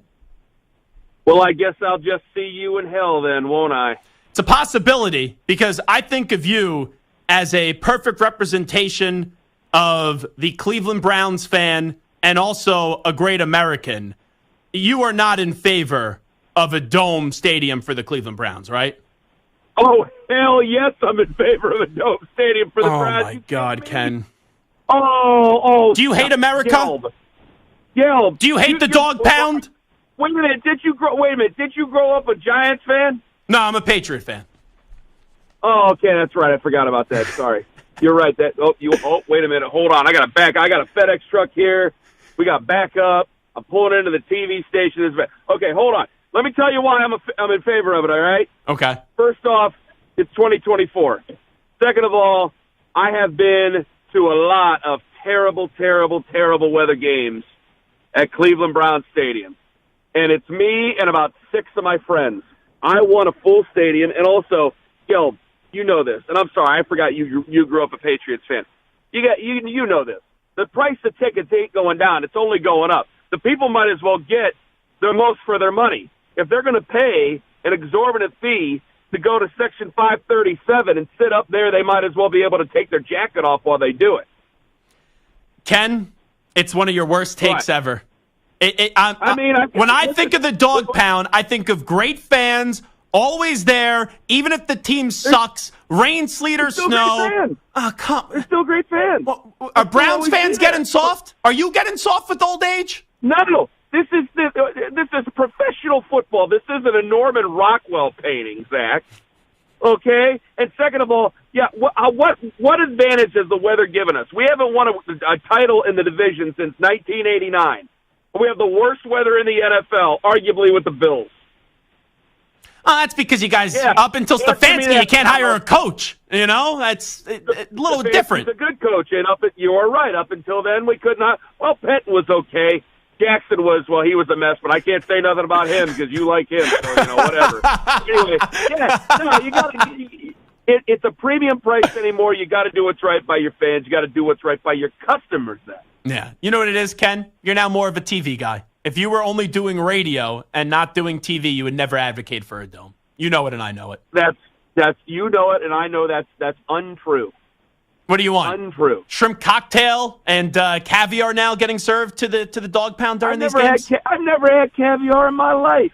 How many Busch Lights have you drank in your life, young man? A lot. I'm actually a frequent visitor when I was in college of the Natty Splatty, if you know, you know.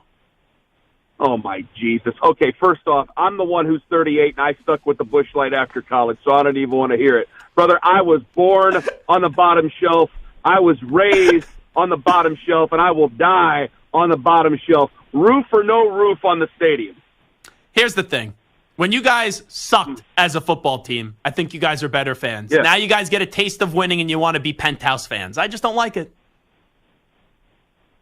I can't help it. I think they would try to, but I'm telling you right now, if they were still 0-16, I think they would still try to get a roof stadium. But why do you think they're doing it? Is it just because they want to get a Super Bowl there eventually, more events throughout the year? Is that why? Yes. Well, in all honesty, all jokes aside, right? Sure. That state, when the Browns left in '95, Now, I know this history very, very, very well. When the Browns left in 95, Al Lerner, God rest his soul, he brought football back, but at the same time, he helped football leave. I mean, Art Modell used his plane to leave town, for crying out loud, because Al Lerner wanted the team, and Art Modell wouldn't sell it to him. So Al Lerner, the NFL, everybody, they built the stadium, but they did it in a haste. They did it in 3 years. We had to tear down a stadium, an old stadium that was built by the old standard, which means that thing was going to be solid. You had to tear that down. You had to put that out in the lake. It's a reef now out in Lake Erie. And then you had to build a stadium on top of it. Well, they had to do that on the quick. It took a year to tear the thing down. They had to build it in 2 years. In the old days, it's structurally sound. Don't get me wrong. It's a safe place to be, but sight lines are rough. It's a decent stadium. It's a football stadium. That's what it is. But it could be so much more. And I think that we've been kind of putting gum on it and taking care of it as best we can, but it's probably time for a new facility. All righty, we'll agree to disagree. When you look at the back of my football fan card, I've been to many games in Foxborough, Massachusetts, even when the Patriots had to go make a few trips to Buffalo, and I've sat outside in the freezing cold, and those are some great memories. I mean, Gelb, why don't you just go? Why didn't you guys just keep over there in Schaefer Stadium or whatever you were called, Foxborough, the old fairgrounds there? Why didn't you guys just keep playing in the fairgrounds? Well, they changed. They made a new stadium. They didn't put a roof over the place, though.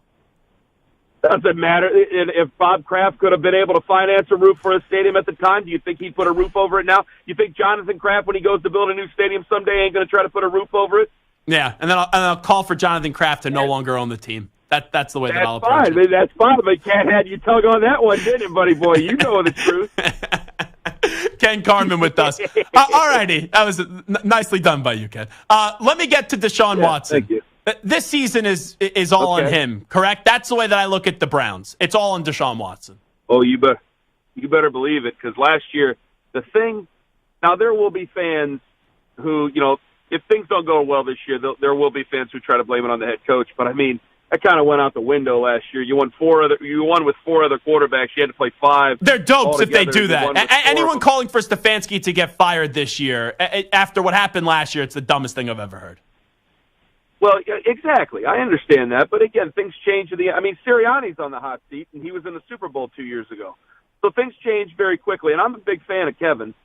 But I think that what last year proved is that, boy, this ain't Kevin, man. If things don't go well, it's going to be on the quarterback here.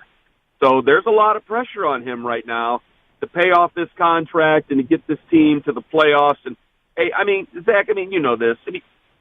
Josh Allen's a special quarterback. Now, I don't know if they got the roster up there in Buffalo to go make a deep run. Mahomes might be the best to ever do it by the time it's all said and done, and I understand who I'm comparing him to there, and I don't want to get in that fight, but let's say he's just in the top 3 by the time it's all said and done. If you go down to Mahomes, there's no shame in going down to Mahomes, but, boy, you get passed up again and you lose to C.J. Stroud, who's a fantastic young quarterback, or you lose to Joe Burrow, who's in the division, or you lose to Lamar Jackson, who's in the division, or God forbid, the Steelers are a tough team and they're a tough out. Say they make the playoffs and you lose to Russell Wilson or you lose to Justin Fields, there's going to be hell to pay with a Browns fan. Talking to Ken Carman, what's the latest on the Brandon Aiyuk front from your understanding? I think they're out. I think, honestly, I don't think they ever, well, obviously, what am I going to tell you a lie? I don't know if they were ever really that in. They like Amari Cooper. He's a rare breed. He's about his business, and he wanted a contract, but he doesn't make a big deal about it. And a lot of people here love Amari Cooper. Brandon Aiyuk's 4 years younger. Brandon Aiyuk's had a tremendous season over the last couple of years, and he looks like one of the young, fun wide receivers in the NFL. But it's going to cost you a ton of money. And remember, you've traded for Amari Cooper already. Then you had to pay him a little bit. You traded for Jerry Jeudy. Then you paid him. You traded for Elijah Moore. You're probably going to have to let him go by the time this is all said and done. You've traded for all these wide receivers. And if you want to go get Aiyuk, fine. But I don't think Andrew Berry, I don't think he denied the rumors. I don't think anybody denied the rumors. It's not a move they have to make. Let's be real. If they don't make this move, even if they make this move, it doesn't change my expectations for the Browns this year. Yeah, it's not like a game-breaking decision here that we've kind of been into in the past with Odell and a couple of other guys. it's not that type of move. I think a lot of Browns fans are like, hey, if we get Brandon Aiyuk, fine, but if we don't, no big deal. We got Amari Cooper. We're good to go at least this year. Yeah, the more and more this goes on, Ken, I feel like the Niners, throughout the Pats, throughout the Browns, knowing either they not get a deal done with them or maybe the Browns wouldn't want to give the money that Aiyuk is looking for. We know New England definitely would have offered him $32 million a year. And it's like the Steelers don't have a proven player that's going to make the 49ers say, okay, we'll do the deal done. It kind of feels like he's going to wind back up with the 49ers and maybe they'll find the way to give him like $28, $29 million a year. Shanahan is an NFL lifer. When has he ever learned to let players make the decisions? It's never happened. So I do think the most likely scenario, and I thought the most likely scenario during this whole thing was that he probably end up back in San Francisco. This guy, he's as cold. The players love him. Now, I dealt with him in Cleveland, and to be honest with you, he wasn't a really likable guy. But that said, the players love him, but he's not going to let them dictate terms. He's going to do what's best for the franchise. Him and John Lynch. I'll give John Lynch a little bit of credit. I'm like, where did this all come from? Like, if they can get a great deal from Pittsburgh, maybe they'll squeeze the trigger on something like that. But it did reach a point of where I thought it might be a no return. But at the same time, it's like, you know what? Let's work something out. But Aiyuk is upset. You got Trent Williams there that you got to figure out here over the next few years, and he's probably the best in the league. Then you got to figure out Brock Purdy at the end of the season, or at least by the end of the season. I can understand Aiyuk's upset. I would be upset too. I would want to get paid too, but I'm sorry, you're third in line. Take Watson out of it. What's your biggest concern, Ken Carman, with the Browns this year? Offensive line. It's a good question. Offensive line. You got Jed Wills that still has not really participated in practice, coming back from a leg injury. DeJuan Jones is coming back from a leg injury, but he's looking pretty good over at right tackle. You don't have Bill Callahan anymore, where I think people used him as a security blanket. We love offensive lines in Midwest cities, and we certainly love offensive lines in Cleveland. And when you lose Bill Callahan, who is as no-nonsense and old-style as it gets, that speaks to a lot of fans. And Andy Dickerson, for all we know, he might be the next Bill Callahan. He might be the next Dante Scarnecchia for all we know, but I don't know. I have no idea yet. So I think that makes us a little bit nervous because over the last couple of years, this has always been, for the last 5 years, this has really been a top-notch offensive line, but they haven't played together that often. And the year they went to the playoffs in 2020, they only played 8 of the 16 games with their original starting 5. So they had to plug and play a lot of guys and make a lot of things work and be smart and play smart football. And they did. Well, now Bill's helping his son down in Tennessee. God bless him. But now we have a new guy, and we'll see how good he is. I got nothing against him, but I'm not sure yet. So we'll see how it is. But you got Postic at the center position. He was banged up last year and over the last couple of years. You got Wyatt Teller, who's still good, but also banged up. You got Joel Bitonio, who's a year-by-year guy. And if he were playing for a perennial playoff team, we'd be talking about him with one of the all-time greats of the guard position. And I know you're a Patriots fan, and we're talking about a guy like John Hanna there, for crying out loud. Yeah, John Hogg Hanna. What about Chubb? What can you expect out of him? Coming off the injury, Ken, I love Nick Chubb. I still think even with how great he has been, he's not as appreciated as he should be in the NFL. But coming off that injury, what can you even expect out of him this year? He's such a fine man that he does not want to speak to media. It's not adversarial. He just doesn't want to talk to us, and we accept it. We like him for it. I was at a benefit a couple of months ago, and he came up, and I said, "I'm media. You don't want to talk to me." And he goes, "You're right. I don't." He walked off, and I respect that. Hey, he ain't mean. He ain't mean about it. He shook my hand. He took off, and I can respect that. I don't care. There's players I'm friends with. There's players I don't have to be friends with, and I can be friendly with him, but we don't need to talk. But all that said, I think he's one of Cleveland's favorite players. I think he's this generation's one of our favorite players. I mean, he's already up there to some folks with Joe Thomas. Wow. And he's already surpassed some of the other big names that we've had there. I mean, he's such a beloved football player for this team. We love running backs here. We love running the football.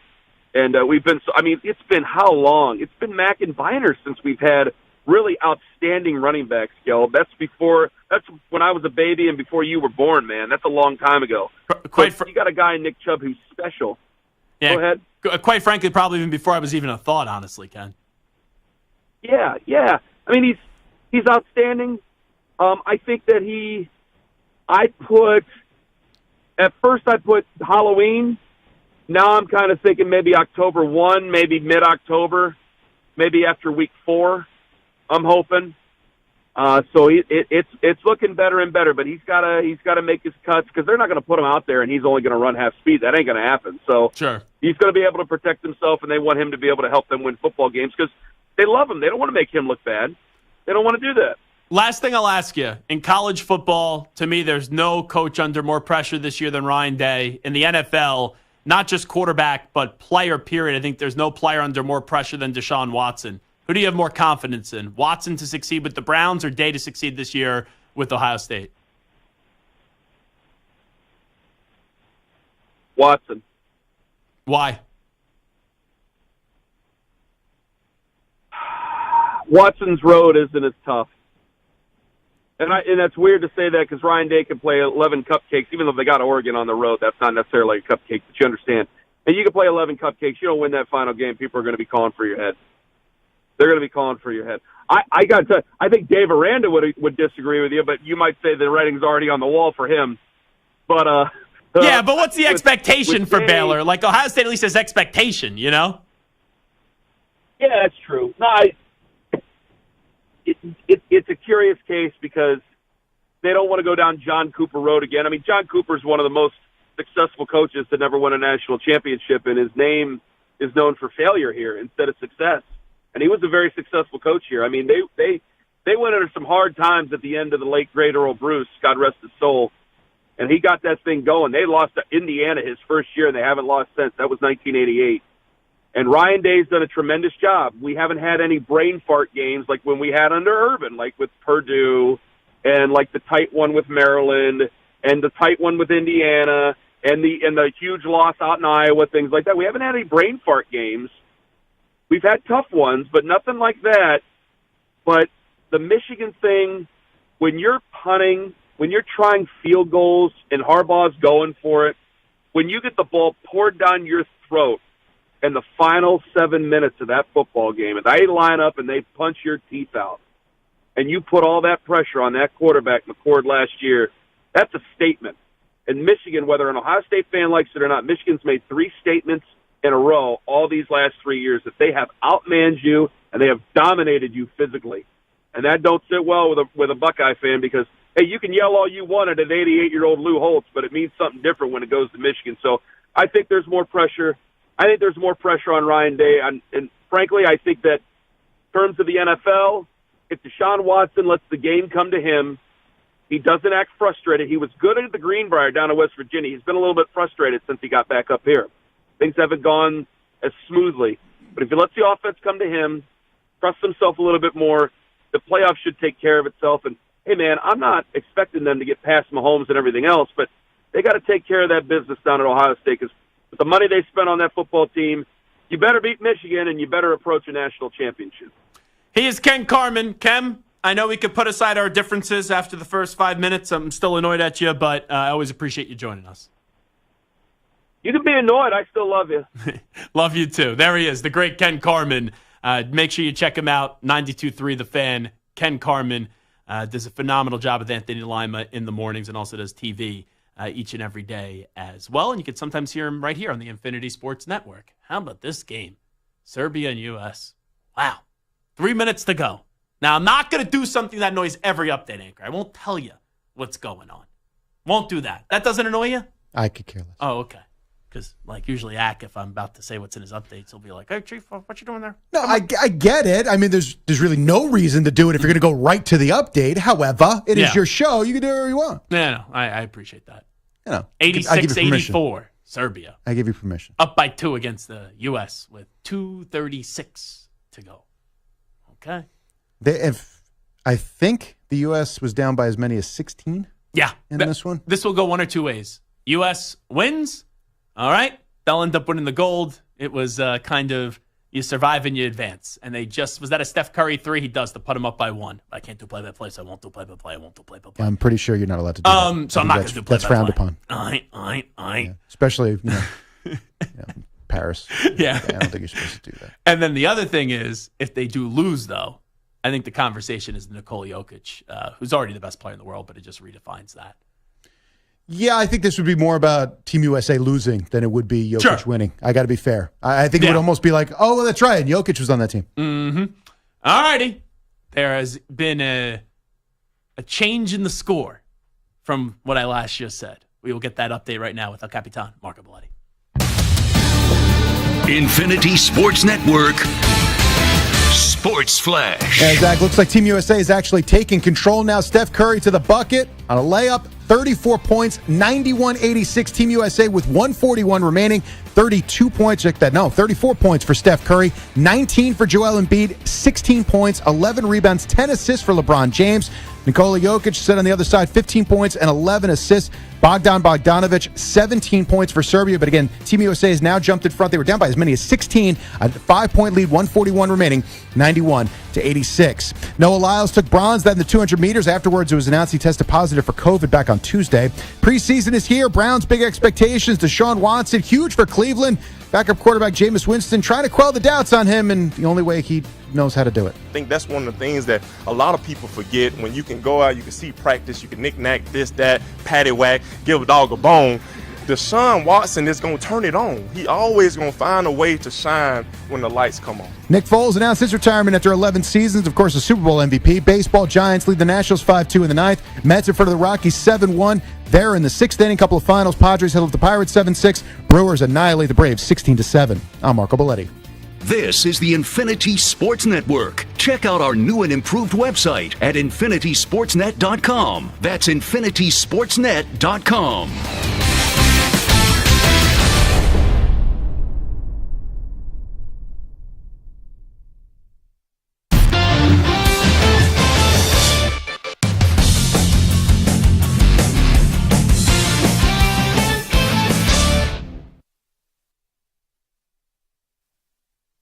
You're in a 5-minute break.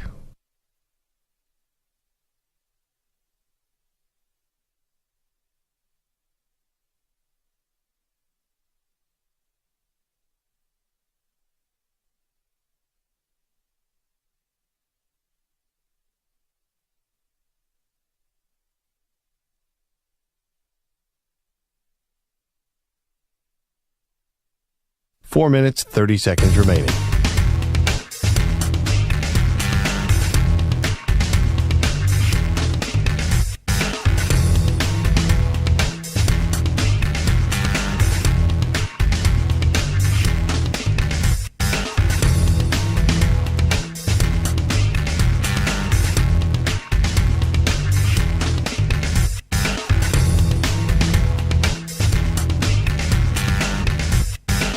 Four minutes remaining.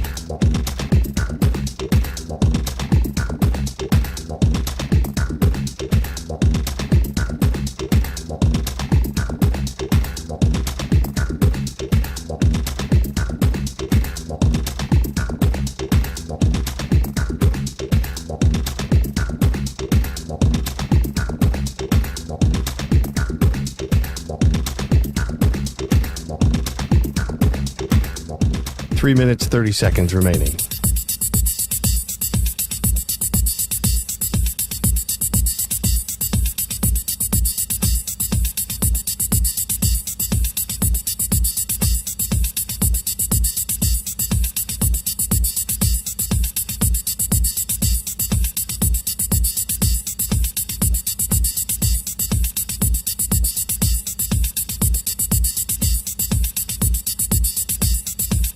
Three minutes remaining.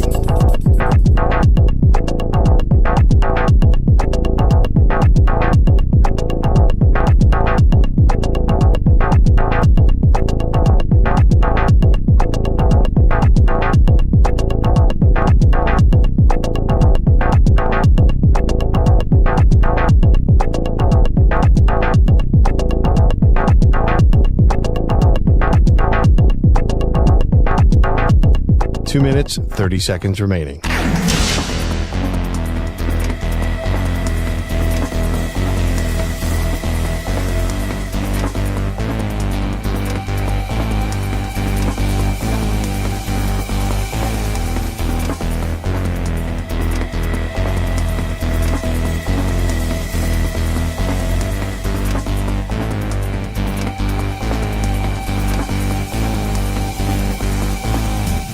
2 minutes remaining.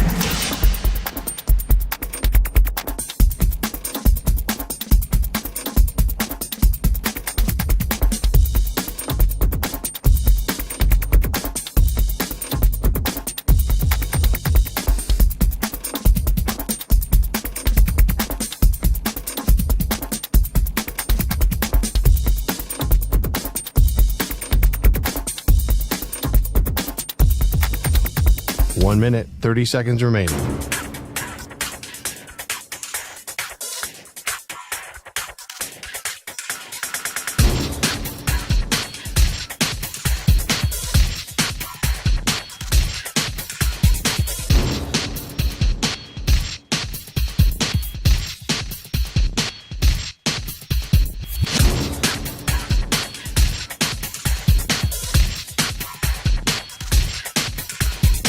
One minute remaining.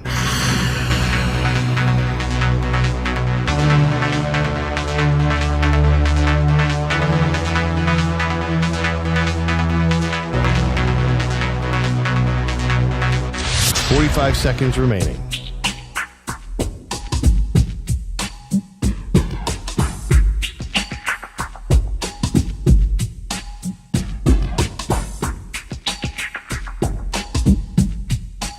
Seconds remaining.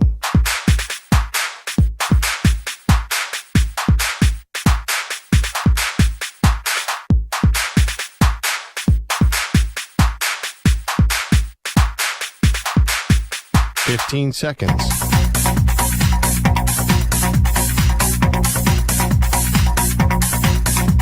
Break ends in 5 seconds.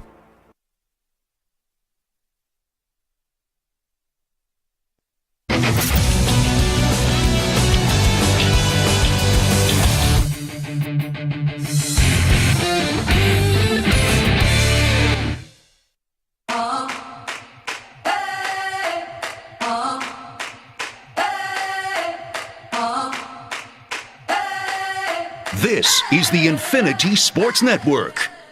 This portion of the show is brought to you by Ethos Life, the easy way to get life insurance in 10 minutes. Up to $2 million in coverage with no medical exam and just a few health questions. Get your free quote at checkethos.com. Not available in all states. Earlier in this week, Maggie Gray from Maggie and Perloff right here on the Infinity Sports Network. And I'm not a big Olympics guy, but the Olympian who was the fastest man in the world, and with that crazy photo finish, she was like, maybe you shouldn't celebrate that much. Like something along the lines of that. I hate to just basically spin the wheel here at the Infinity Sports Network. And like at first when I heard Maggie said it, I'm like, I think if you do that, you could celebrate however you want. But when the U.S. has to come back from down 16 at one point, and they find a way to advance to the gold medals they just did up against Serbia. Durant hit a big shot. LeBron had a triple-double. Steph Curry was phenomenal in the game as well. And I just see the celebration from Steph Curry, who I love, LeBron and KD. It's like, guys, anything short of winning gold here is an absolute disaster. It's a catastrophe. So to see now like this getting celebrated as if it was LeBron winning a championship in Cleveland. You know, when is LeBron going to go up there? America, this is for you! You know, in a game where they were lucky to survive in advance. I will say, maybe you want to tone down the celebration just a little bit. Oh, LeBron now has the whole team huddled up, and he's going nuts. What a game that was. You know, I'm not a big Olympic guy. I'm just not. And I've watched the basketball at least, just, you know, when it's on. But this is one of those moments where, man, it's the U.S. could really wipe some sweat off their foreheads, because they would have lost this. Whew, they would have got smacked. Every show on this network, every show around the country, especially today, where, let's be real, there is not a lot in the news cycle. Nothing on Aiyuk.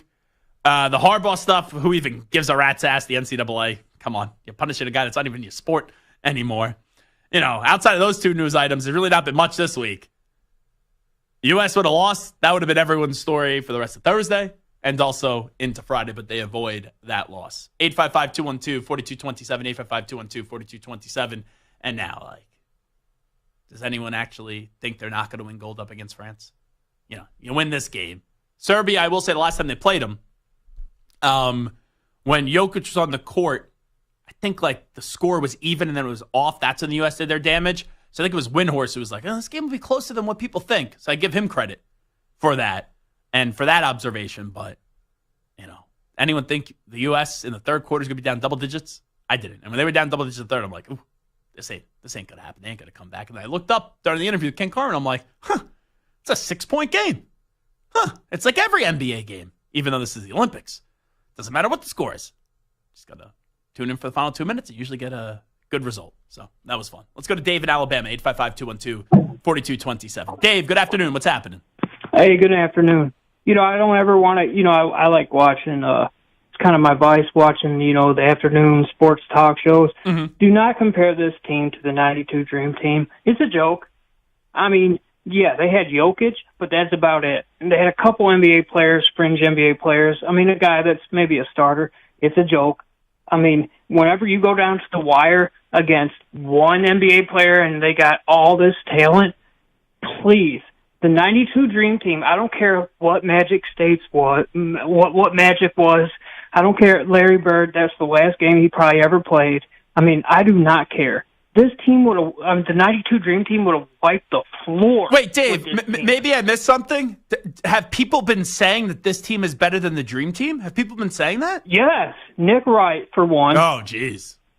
Well, I can give you more. Keyshawn Johnson, undisputed, other than Skip Bayless. He's the only one. I can give you more. Shannon Sharp. I mean, I'm talking, your mainstream media. Shannon Sharp, Nick Wright. That's your afternoon talk show stuff. The 92 Dream Team would have wiped the floor with them. I mean, they would have wiped the floor. I mean, when you're struggling against Jokic, have you ever heard of a double team? I mean, my God. I mean, AD.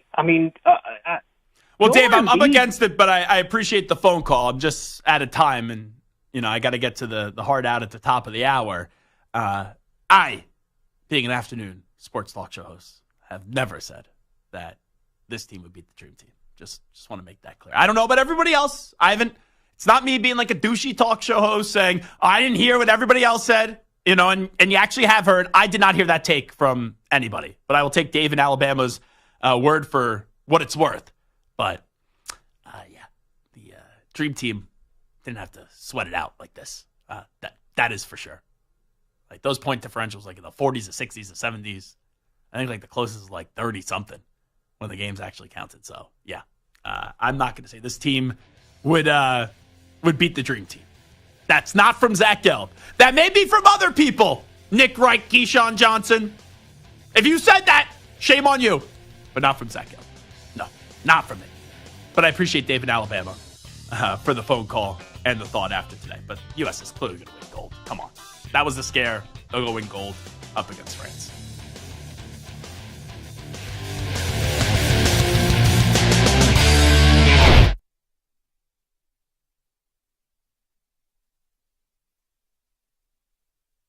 You're in a 5-minute break.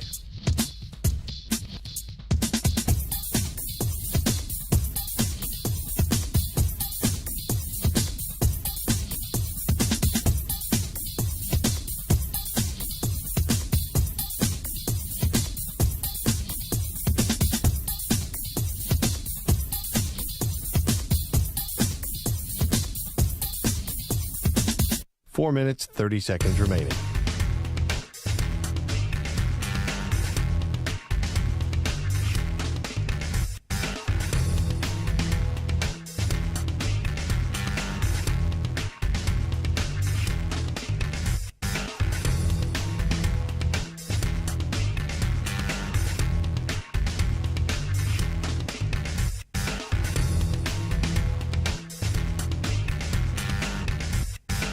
Four minutes remaining.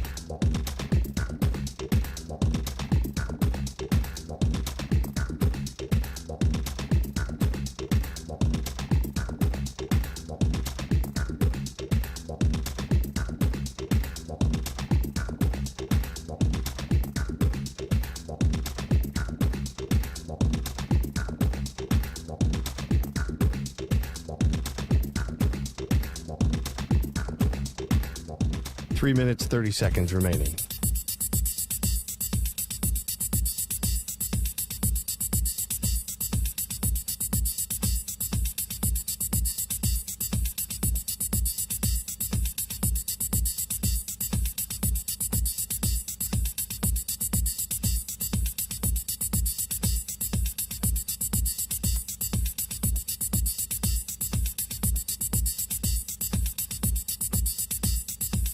Three minutes remaining.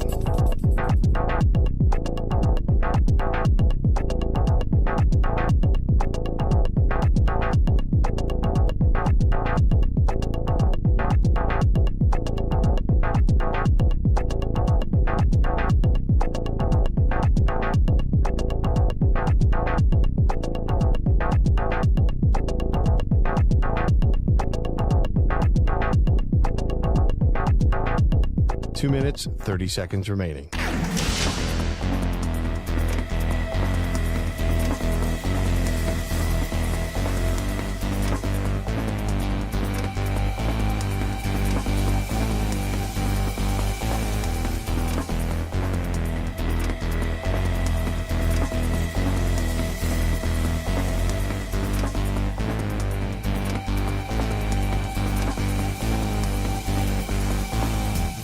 Two minutes remaining.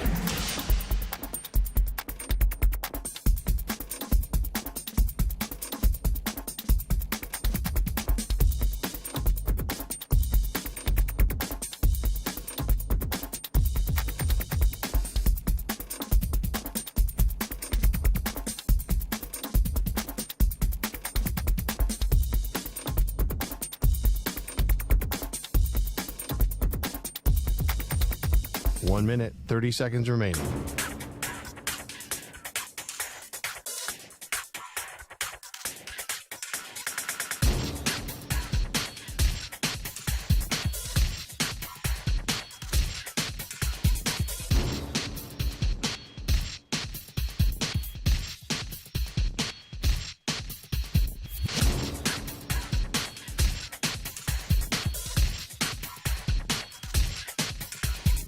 One minute remaining.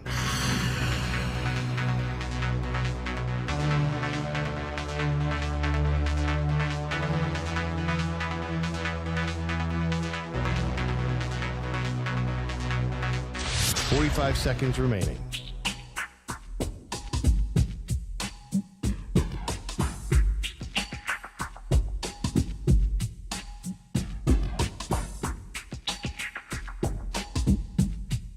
Thirty seconds remaining.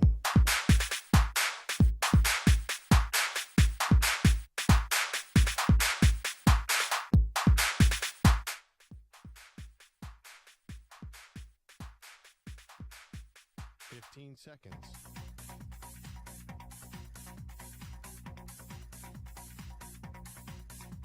Break ends in 5 seconds.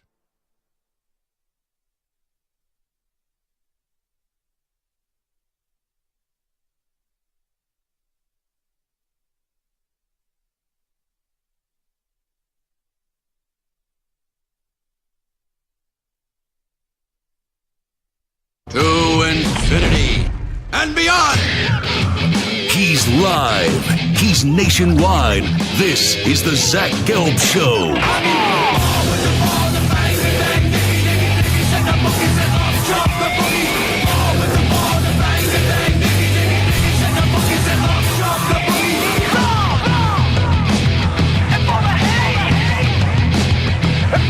Here's your host, Zach Gelb.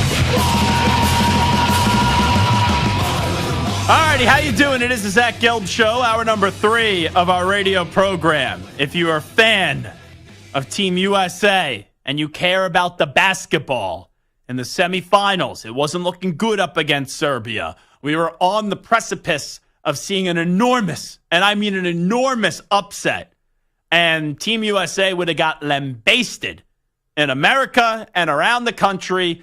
Every show that talks sports, whether you like basketball or not, would have been eviscerating Team USA if they would have lost to Serbia.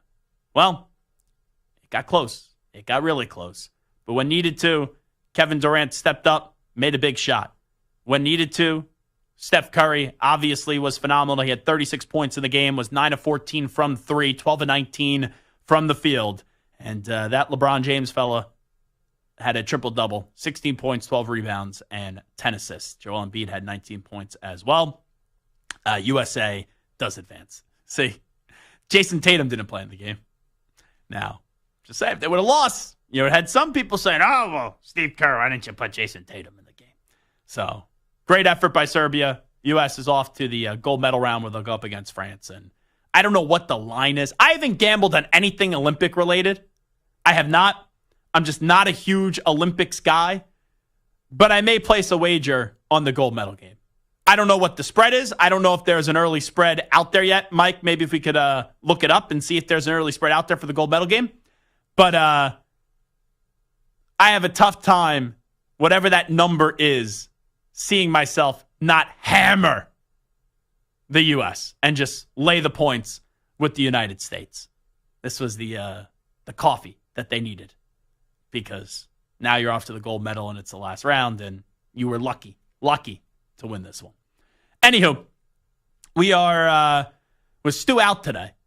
It's been a rotating cast of characters on this show. But in the summer, we have grown to actually enjoy, which is a good job by management, putting the right people in the right spots, Peter Nicholas Scarlatos. And some people may be saying, who the heck is this Peter guy? I haven't heard a second of him on this show. And quite frankly, up until 3 weeks ago, I had no clue that Peter was his first name, because I know him as Nico. Right, Nico? That's how you introduce yourself. You say, hey, I'm Nico, correct? That is correct. So when I get an email from you and it says Peter, I'm like, who the heck is Peter telling me what minutes I have sponsored and giving me information about our show? I'm like, I've never met someone named Peter. So why do you go, is your dad named Peter? Yeah, so my grandpa and dad are both named Peter. So you're the third? No, because they don't have the middle name Nicholas. Ah. But my dad really wanted to name me Nico. He just wanted to keep the tradition of Peter going. So he's like, let me do middle name. So why did he make your middle name Nico? Why did he go Nicholas? Why would you just go Peter Nico Scarlatos? I guess he wanted to do like the Greek spelling. It's Nikolas. What's your favorite Greek dish, by the way? I don't really eat Greek food. How do you... Well, because we're also Italian, and I love Italian food. Okay. So what's your favorite Italian dish? Penne alla vodka. Okay. Now, there used to be a very large man that used to work here on this network. They have since moved him down the hall. His name was Sean Marash. Now, I have seen him eat... I like rigatoni alla vodka better, but tomato. But I once posted rigatoni alla vodka for my favorite Italian restaurant on Long Island, Menino's. And he was like, oh, real Italians don't eat rigatoni alla vodka. And then I was at his house once, and he was serving rigatoni alla vodka. So that was like the shtick of one Sean Marash. I think he's now back in the good graces. Well, he can't pass up rigatoni alla vodka. But I do love rigatoni alla vodka. My favorite dish, though, is lasagna first. And that's you'll see. How long have you been here for? At the station? Yes. Year and a half. Okay. Were you here? So you were here for last Thanksgiving? Yeah. But I don't think you were working on any shows, right? No, I was out doing tape operator. Yeah. So this is a yearly thing on the network. Starting in like late October, I speak for real Americans. And I speak the truth for real Americans. That no one actually likes turkey on Thanksgiving. And if you do your brainwash into the traditions, in my family, we make lasagna the main dish. So that's my favorite thing is lasagna. But after that, I am a huge fan of rigatoni alla vodka. Like whenever I go to an Italian restaurant, my dad will like look at me and be like, oh, I know what you're getting. Recently, though, I had some gnocchi. And, oh, man, it was delicious. It actually, I don't know how to describe the gnocchi that I had. Like there was so much sauce on it and all this other stuff. It was just to die for. I actually think it may have been better than the rigatoni alla vodka. I think it's like tortellini, but like potato instead of cheese. No, I know what it is. Oh, right. I know what it, like if you just say gnocchi, okay, there's different sauces and things like along the lines of that. I don't remember like what actually sauce and how it's how it was prepped. But yes, you are correct on that. By the way, the line for USA is 14.5 against France. That's telling you, people go look at that. They'll be like, oh, you got to plus the points, got to plus the points, got to plus the points. I'm going to lay the number on that. But anywho, in our conversations throughout the summer with Nico, I'm not just saying this because he's wearing a Michigan shirt, which is good taste. But I've been very impressed with your football knowledge. I will say, I don't know if we are making, when you got hired here, they didn't make you take a test or anything, right? No. Okay. I'm just making sure because recently there have been guys that have been hired here, guys and gals, and I've been very impressed with their football knowledge. Like Chris Hess, creeps me out with this Penn State fandom a little bit. He is a Penn State sycophant cult member, but very knowledgeable about college football. Nico Scarlatos, who some people may officially know him as Peter Scarlatos. Very, very, very, very, very knowledgeable when it comes to college football. Who's the person that trained you the most overall here? Is it Hickey? No, early on it was Carlos and EJ, and then in here on the board it was Alex, I don't think he's a big football guy. He's more like soccer. Oh, Azarm? Yeah. Yeah, I was gonna say. I was like Alex. I'm like, who the heck is that? Oh, Azarm. Okay, gotcha. I just call him by his last name. So yeah, no, he's a huge soccer fan. So anyway, I've been impressed with your college football knowledge. So I thought maybe Hickey was training you because Hickey, even though his takes are always wrong when it comes to college football, he's very knowledgeable about college football. Yeah. So yeah, you've seen a lot of Hickey's cold takes, right? Mm-hmm. It's kind of like a running joke around here. I think everyone should just start fading Hickey when it comes to college football picks, and we would all be rich. Tom DiCelestino, Bill Ryder's producer, has done that. He's been able to put his kid through daycare, just fading Hickey's picks. It's phenomenal. D-Cell tells me his kid's going to the finest daycare ever because he just takes whatever Hickey tweets out and bets the opposite. But anyway, cue up the music because we're going to do a little draft here. And we are going to do a college football draft of the top 10 quarterbacks in college for this upcoming season.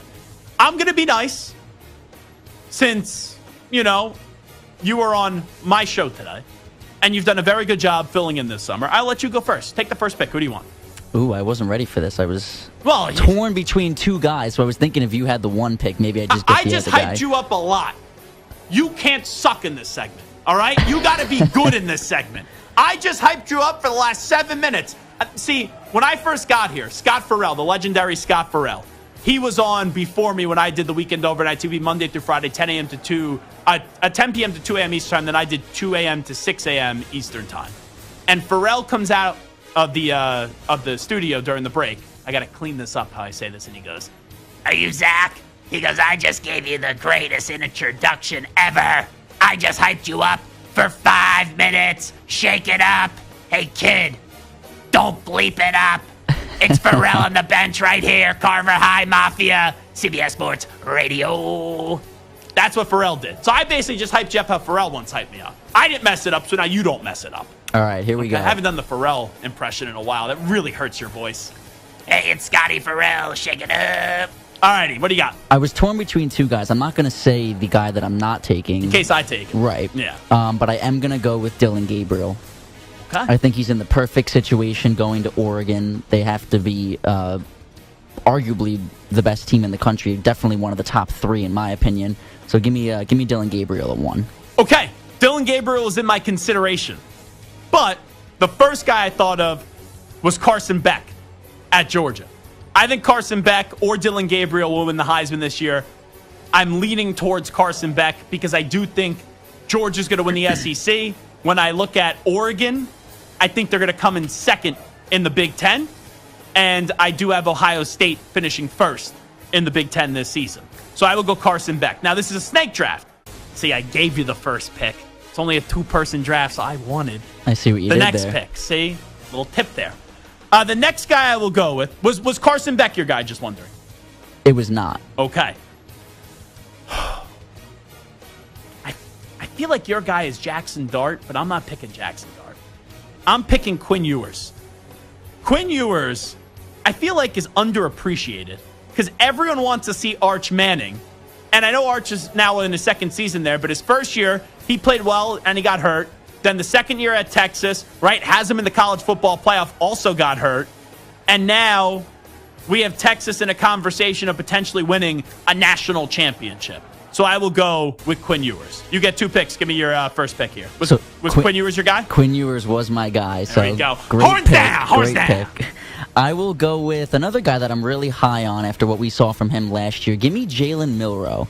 Now, I know there's a change at coach in Alabama this year, and I honestly think that Kalen DeBoer is going to make Milroe only better, because we saw what we did with Penix at Washington, and I see Jalen Milroe being really, really successful this season. Then my other pick is going to be Jackson now hold on. Dart.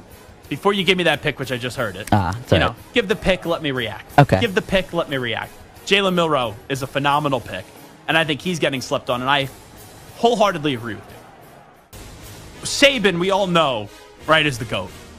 But DeBoer, I think, is going to improve Jalen Milroe as a quarterback. So very good pick. And now Jackson Dart, that's who you're going with? Jackson Dart is going to be my other pick. I think when we did the Heisman draft, maybe like a month ago, I had Jackson Dart as one of my picks. I'm really high on him. And Ole Miss as a whole, to be honest, this year. I think Lane Kiffin is going to make them a playoff team this year. And they're a sleeper team in the SEC, right? Because it's Georgia, Bama, and Texas that everyone's talking about. I think Ole Miss is a sleeper team in the SEC. I don't think they win the SEC, but they could make some noise and maybe get to the championship game. So it's weird. Everyone's high on Ole Miss, but no one's picking them to win the SEC just because of the respect that you have for Georgia. No one's really picking Alabama, I don't think, to win the SEC. Some people may take Texas. So it's weird to call them a sleeper team, but I understand what you're saying because no one's really picking them to win the SEC, but they are like a top 10 team in the country. They got to make the college football playoff this year. Those are one of those teams in a 14 format. No one's going to crush you for not making the college football playoff. You don't make it in a 12-team format. That's a problem. All righty. My next pick. This is a guy, if his coach didn't leave, everyone would love this team. But his coach left, a lot of players did say. And that's Arizona's quarterback, Noah Fafita. That's who I am going with my third selection. And then my fourth selection, as Rick Ross would say, do the Shedeur Sanders. Oh, I don't have a watch, though, on my wrist, so it doesn't really work. But I will go Shedeur Sanders at Colorado. So, right now, Nico's first pick was Dylan Gabriel. I then selected Carson Beck, Quinn Ewers. Nico then took Jalen Milroe and Jackson Dart. I then selected Noah Fafita and Shedeur Sanders. So I'm 4 picks in. You were only 3 QBs deep. Give me your 4th quarterback in this top 10 draft. All right, we'll go with the guy that really brought a team out of nowhere last year. I don't think anyone thought that they would be as good as they were. Give me Jalen Daniels at Kansas. I really like the Jayhawks to continue the uptick that they've been on, bouncing off of last year, coming into this year with some positive momentum. I like Jalen Daniels from Kansas. The only problem with Jalen Daniels, and I think he has a tremendous, tremendous upside.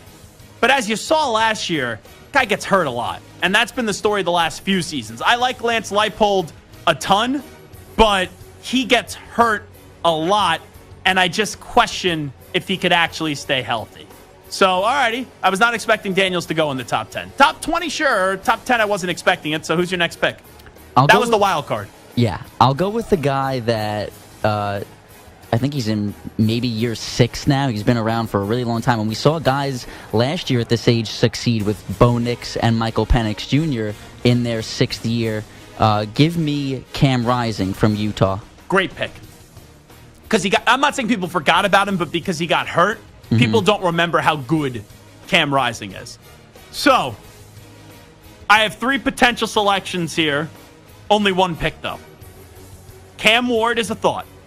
Nico, not Scarlatos, but Iama Liava. Right? I think I got that right. Nico Iama Liava. Tua Tungo Vailoa. DJ Uiagalelei. Nico Iama Liava. I feel like I could say that like Italian, kind of. Iama Liava. So he's under consideration. And then Garrett Nussmeier at LSU. I like Cam Ward a lot. I do. But it's the U. I like the U, but the U hasn't been good in a long time. I'm going Nico Iamaleava. So that's the final quarterback that I will select there. All righty.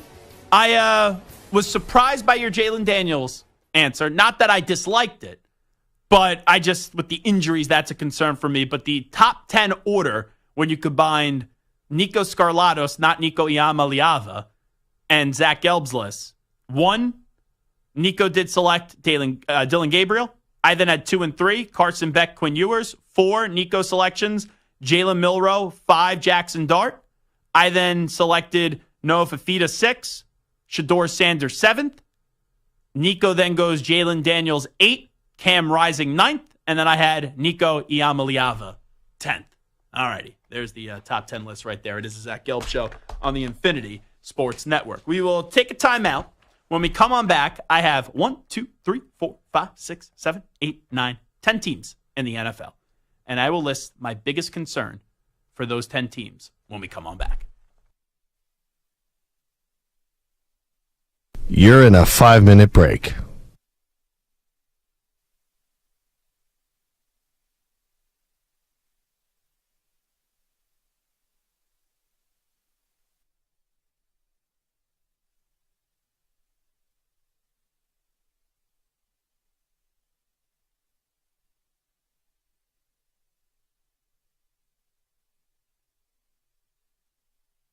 Four minutes, 30 seconds remaining.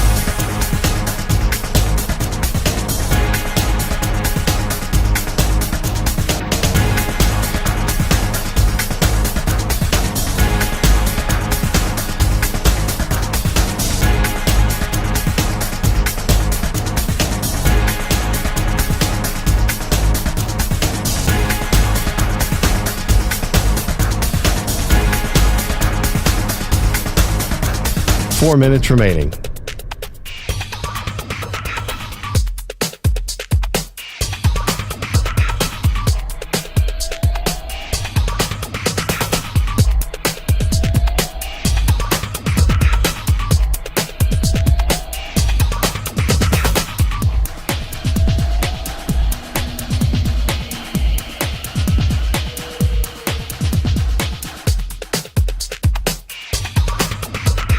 Three minutes, 30 seconds remaining.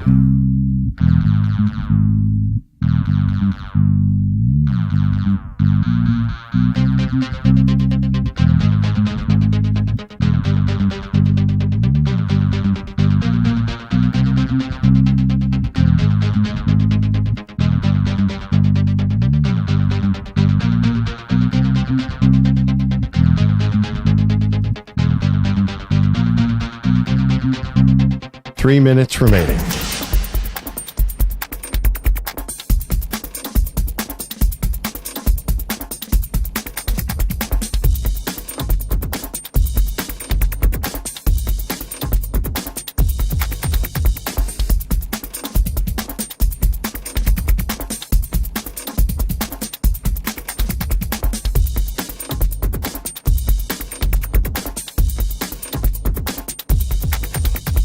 Two minutes, 30 seconds remaining.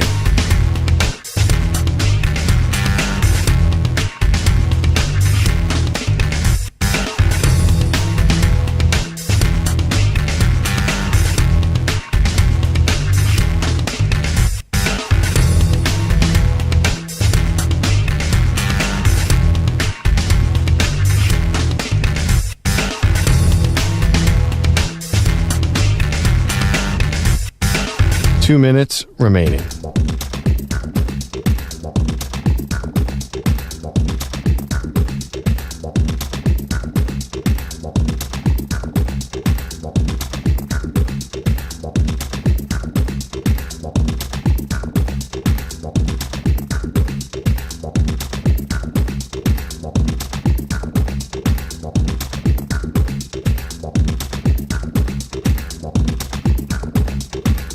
One minute, 30 seconds remaining.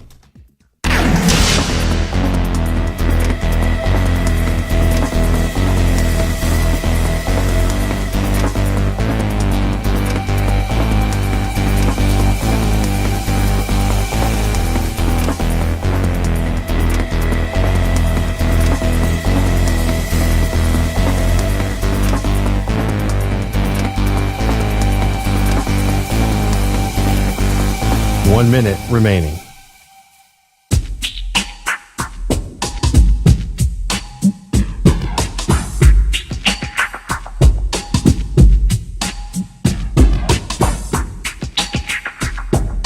45 seconds remaining.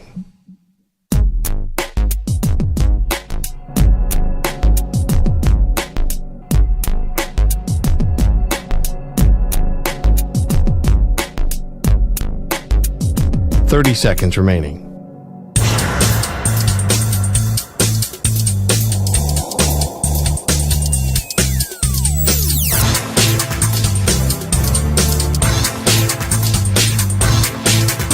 15 seconds.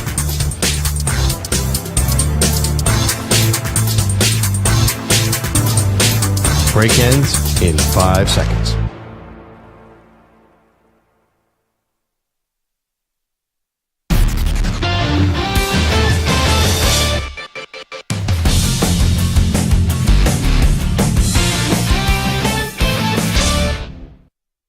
Watch the breakdown.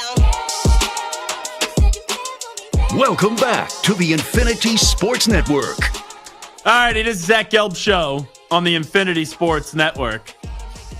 You know, we have talked to Nico before on this show, but that was like the first big extensive airtime with Nico and kind of a little bit of an isolated spot. We're getting some good reviews on Nico. Spencer in the YouTube chat says Nico could be the next Hickey with less hair product. No, it's not that terrible. It's not that terrible. Do you even comb your hair? I mean, I comb it, but I don't put anything in it. You don't put anything in it. Hickey is like gel. Gave birth to gel. And then that gel gave birth to more gel. I've never seen someone put more gel in their cabeza than Hot Take Hickey. Or it could be wax, actually, if we are being fair. I use, for whatever hair I have left, like a little wax to just comb it over and stuff like that. But Hickey probably marinates himself in like wax and just gel. There's no doubt about it. But no, you do have some Hickey tendencies. Similar body structure. Both of you guys have like a little bit of a higher pitched voice, and you guys are college football freaks. So definitely things that are similar. Except you like winners, though. Hickey's he likes losers is the bottom line.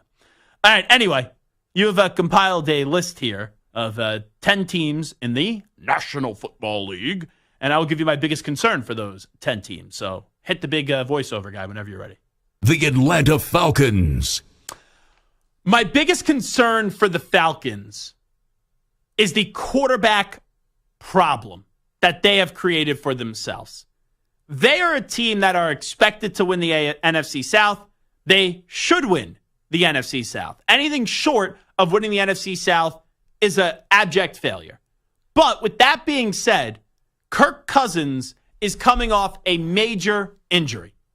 And with Kirk Cousins coming off of an injury, and you drafted a quarterback, even though you just paid Kirk Cousins $180 million, and I think $100 million of it is guaranteed, there is going to be some rust.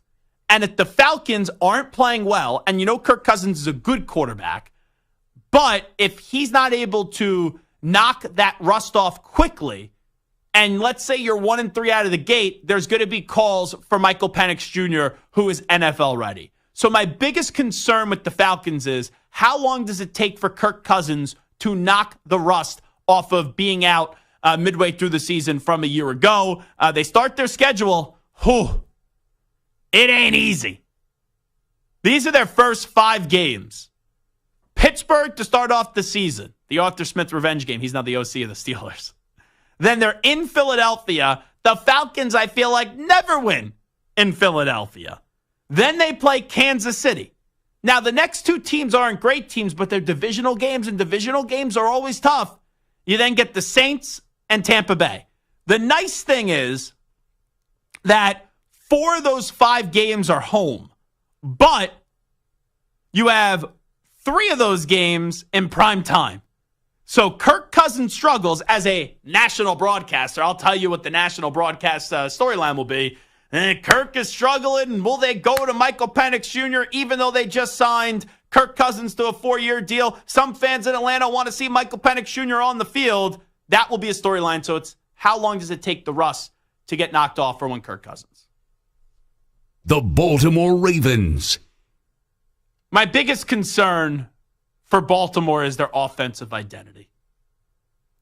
Last year in the AFC Championship game, the game plan Todd Monken had he should have been locked up and charged for football crimes. Quite frankly. You got to run the ball more. Now you have Derrick Henry. And you have Lamar Jackson, who is a better passer than what people give him credit for, but his strength is running. Let's be clear. And last year in the AFC Championship game, they didn't use his legs as much as they should. They didn't utilize the short passing game as much as they should in the screens, and they didn't run the football enough. So are the Ravens just trying to win, which they haven't done with Lamar, win a Super Bowl, or are they trying to win a certain way? Because it seemed like at times last year, even with their success, and they dominated some teams. They kicked the crap out of the 49ers in the regular season. The Lions, like really good teams.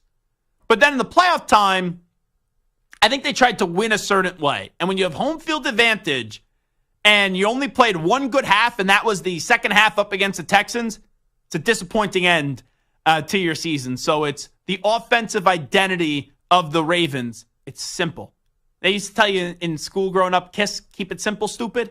Keep it simple, stupid. Do what you do best. You don't have to win a certain way. No one cares how you win, just as long as you win.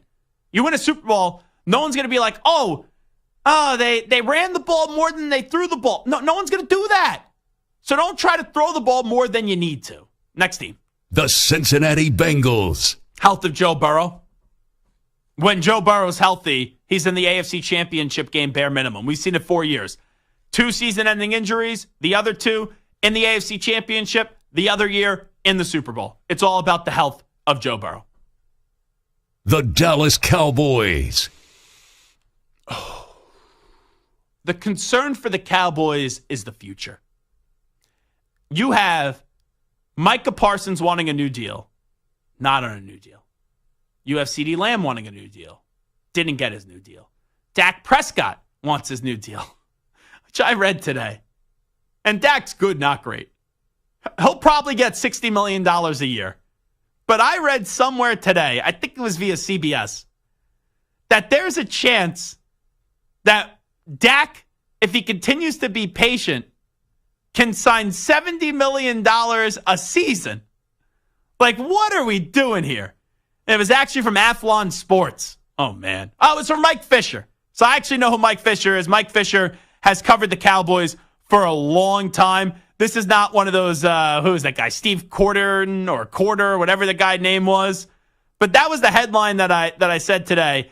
On the way to Dak seeking a highest paid player ever offer, one NFL source tells CowboysCountry.com that with patience, Prescott value will hit $70 million annually. And then he wrote, really? $70 million annually.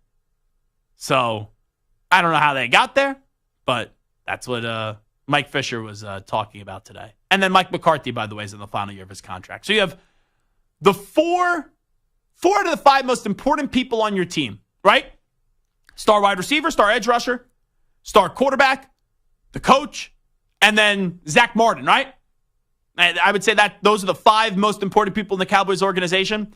And you got 4 guys that have been dealing with contract issues with no resolution in sight. So I would say the future and how many guys are thinking about the future instead of being locked in on the present. The Detroit Lions. It's their defense. Now, their defense made timely stops last year. You know, offensively, you got St. Brown, you got Jahmyr Gibbs, you know, you got the tight end from Iowa, Laporta. Like, you have more than enough. Penei Sewell locked up, taking care of Jared Goff now, has been a very good quarterback in multiple spots. But can the defense be good enough? That's my concern with the Lions. I like Hutchinson a lot, and that defense made some stops when they needed to last year. But when you have that lead in the NFC Championship game, you got to finish the deal. So my concern is, will there be a little bit more balance between the offense and the defense? The Houston Texans. Sophomore slump. You had last year a first-year head coach. You had a rookie quarterback.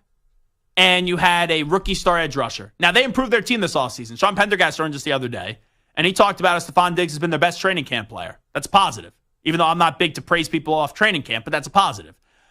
You bring in Danielle Hunter, stud. You know, you bring in Joe Mixon. You know, they got better this year, and they're going to be more experienced this year.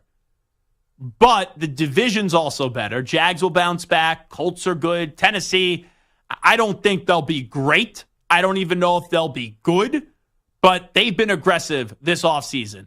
I know that they've suffered some injuries with Hopkins, but you got Ridley. They traded for L'Jarius Sneed and paid him. I don't know why they brought in Jamal Adams, what they did. They brought in Diggs as well. So they've been aggressive. Tony Pollard as well this offseason. That's a very good division. When you have a lot of success, I don't think the success is going to be too much for the Texans, but there's always that worry about a sophomore slump. Los Angeles Rams. It's really health. That's my concern with them. We've seen Stafford get hurt. We've seen Cooper Kupp get hurt. So I look at that team. I don't think enough people are talking about the Rams. I really don't. This is a football team where everyone wants to talk about, obviously, the Niners, the Eagles, the Lions, and then, who's that fourth team? And it's, you got the Packers, right? My fourth team in the NFC is the Rams. And I like what they did in the draft with Corum and Fisk and Verse. Puka Nacua, what he did last year was sensational, but he's now week to week with a knee injury. So it's like, are they the injury bug Rams or are they the Rams from a few years ago? Because when they're healthy, even without Aaron Donald now who's retired, they're really damn good. But the injuries are the concern for me with that football team.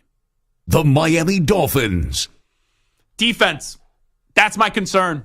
There's three concerns with the Dolphins. Can the quarterback win a big game? The offensive line and the defense.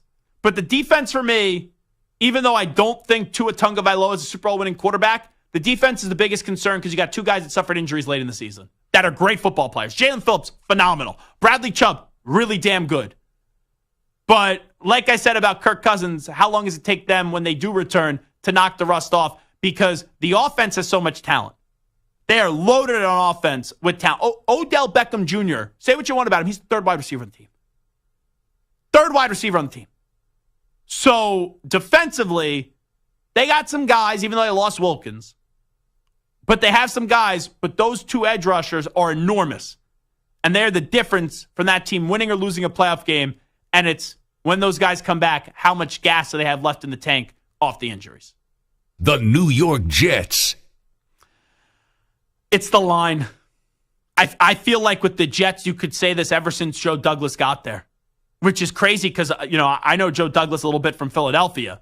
And, he always builds a great offensive line. The Jets have been building their offensive line for 6 years. So the line has improved this year. You drafted the kid from Penn State. You brought in Smith. They have improved that offensive line. There's no doubt about it. But the lineman over from Baltimore that used to be with the Jets, they've improved that offensive line. But is this offensive line just improved or is it good? That's my biggest question, because if Rodgers off an Achilles is running for his life, that's the one thing that could really slow down and derail the Jets season. The Philadelphia Eagles. Coach-quarterback relationship. What is it?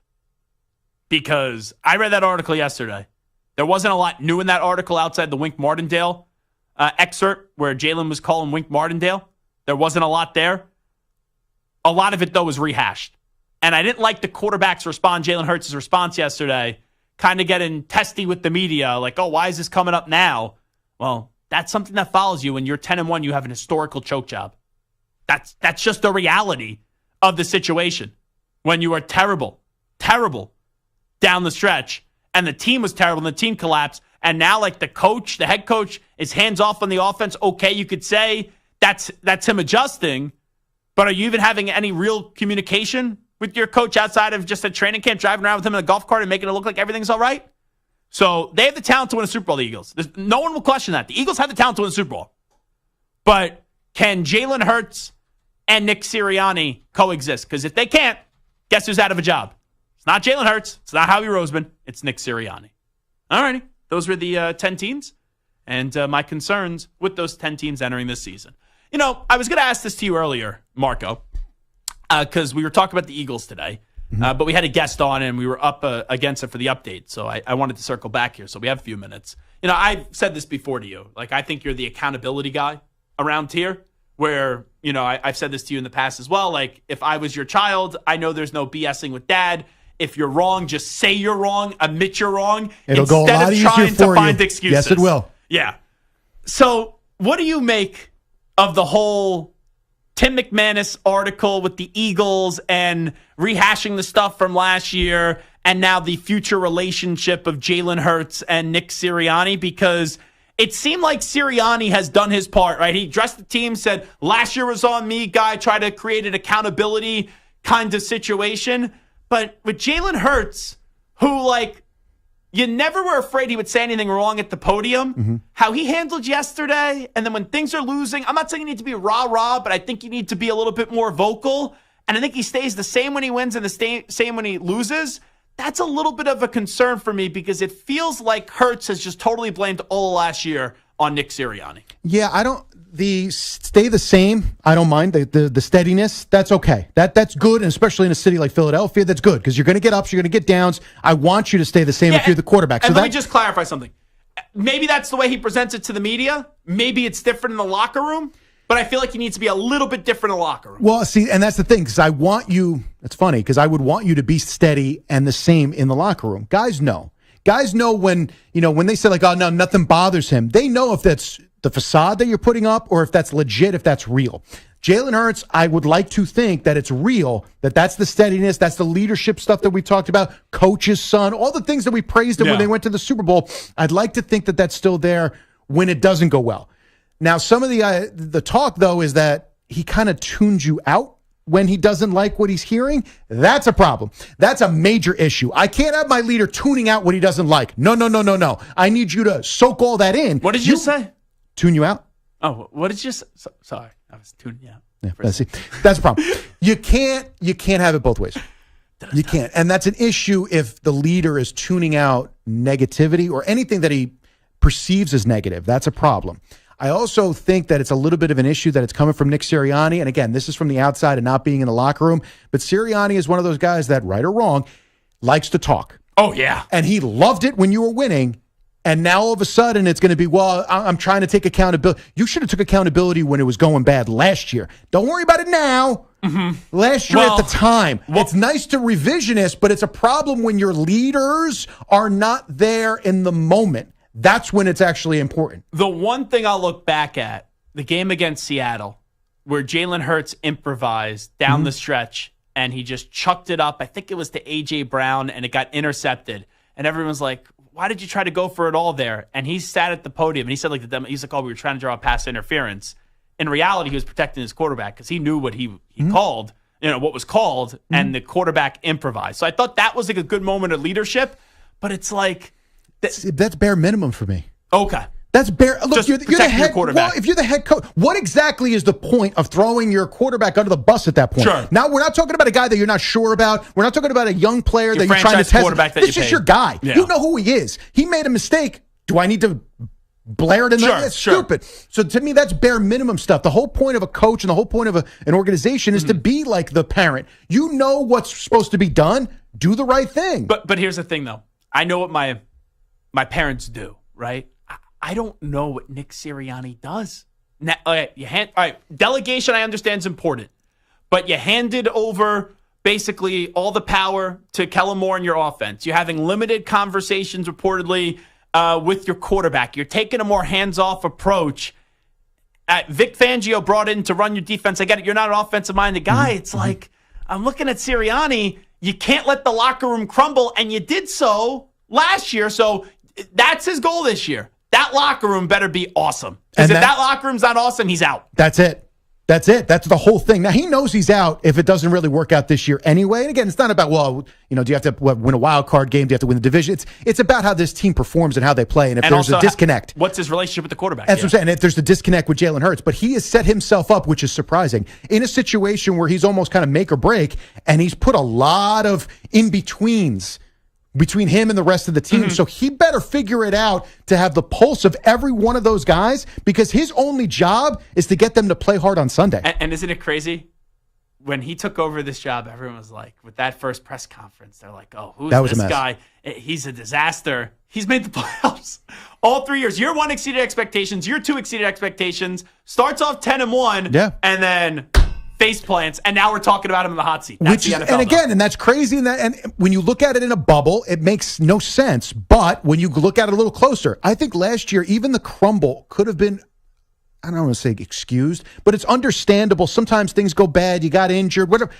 But you cannot have a locker room that's looking at you going, what's going on? Mm-hmm. A quarterback who's tuning you out. These are not good situations. That's not something where you can't have your quarterback and your head coach not on the same page, especially when your head coach is a offensive type guy. That's an issue. And you brought in, instead of getting closer, where you're I'm going to be calling the plays, I'm going to be on top of it, we're going to be working together, you brought in somebody else and was like, you're going to run this. So I'm just going to stand back and watch because obviously our relationship is not good. So instead of it getting worse, I'm just going to step out and walk into the other room. You guys handle it. And then on Sunday, I'll make sure that everybody's okay. That's an issue. And if Kellen Moore and Jalen Hurts are not simpatico week 1 through 17, Nick Sirianni is going to be one that pays the price. You know, yesterday I was talking about Belichick. I was talking about Harbaugh. I was talking about Vrabel to coach the Eagles. Take the Yankee hat off, Marco. You could coach the Eagles.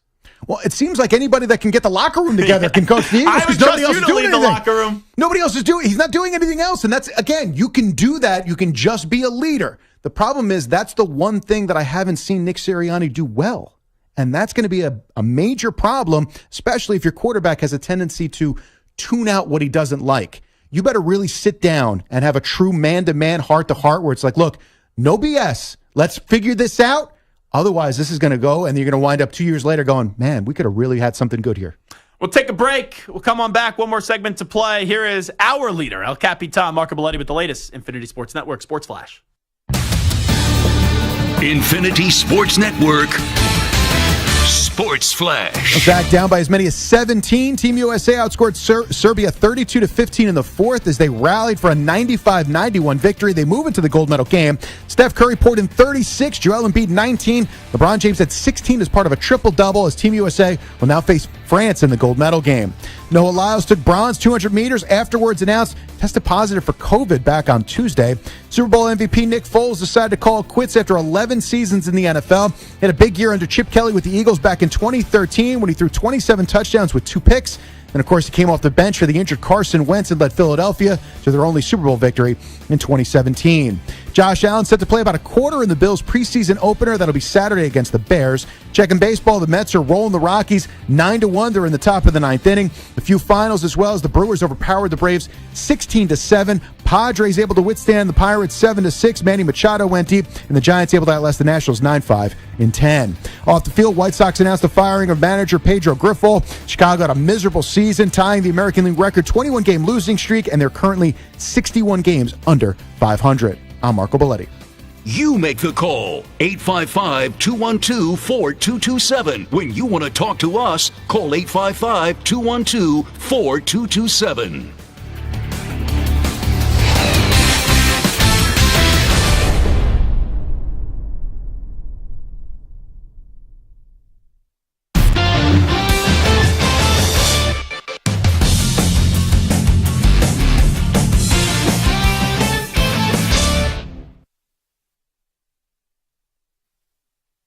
You're in a 5-minute break.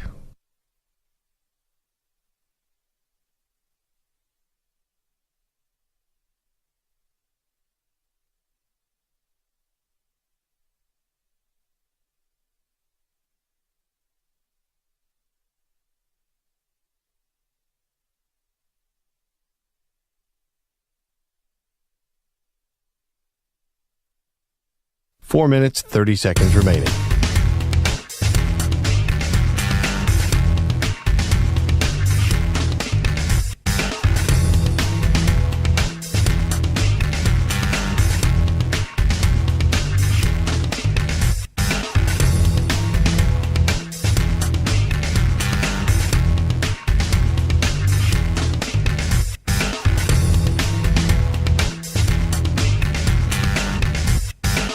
Four minutes remaining.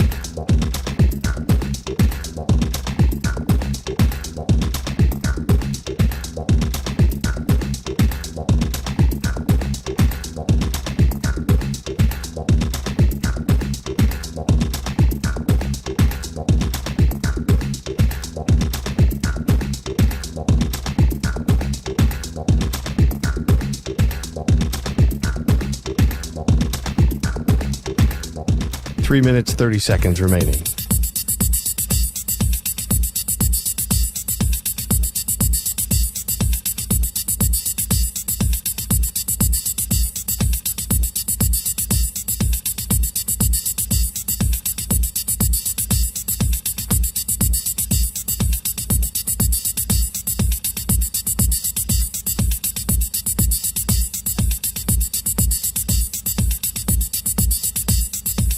Three minutes remaining.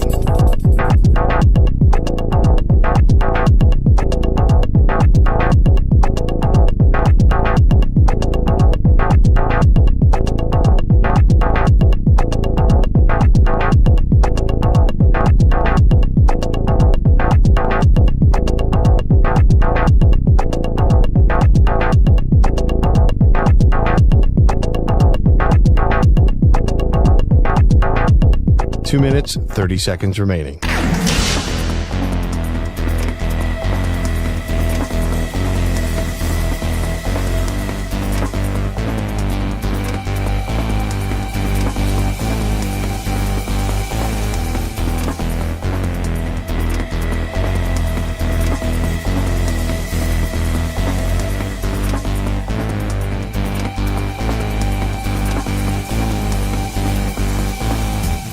Two minutes remaining.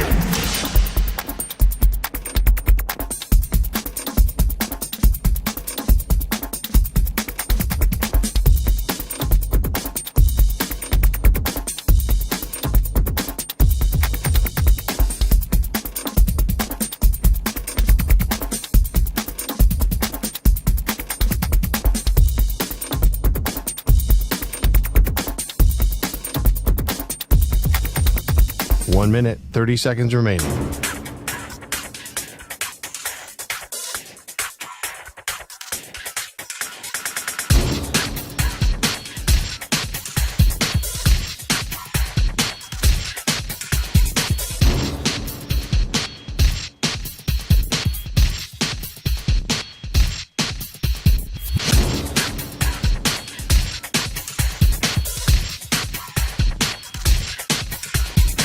One minute remaining.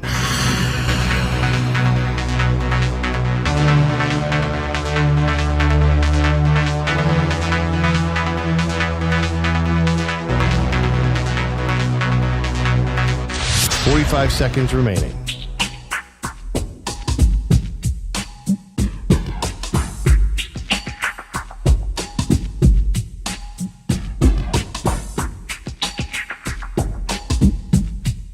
Thirty seconds remaining.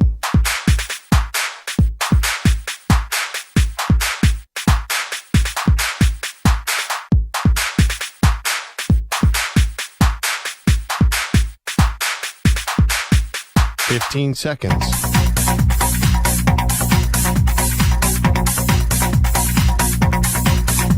Break ends in 5 seconds.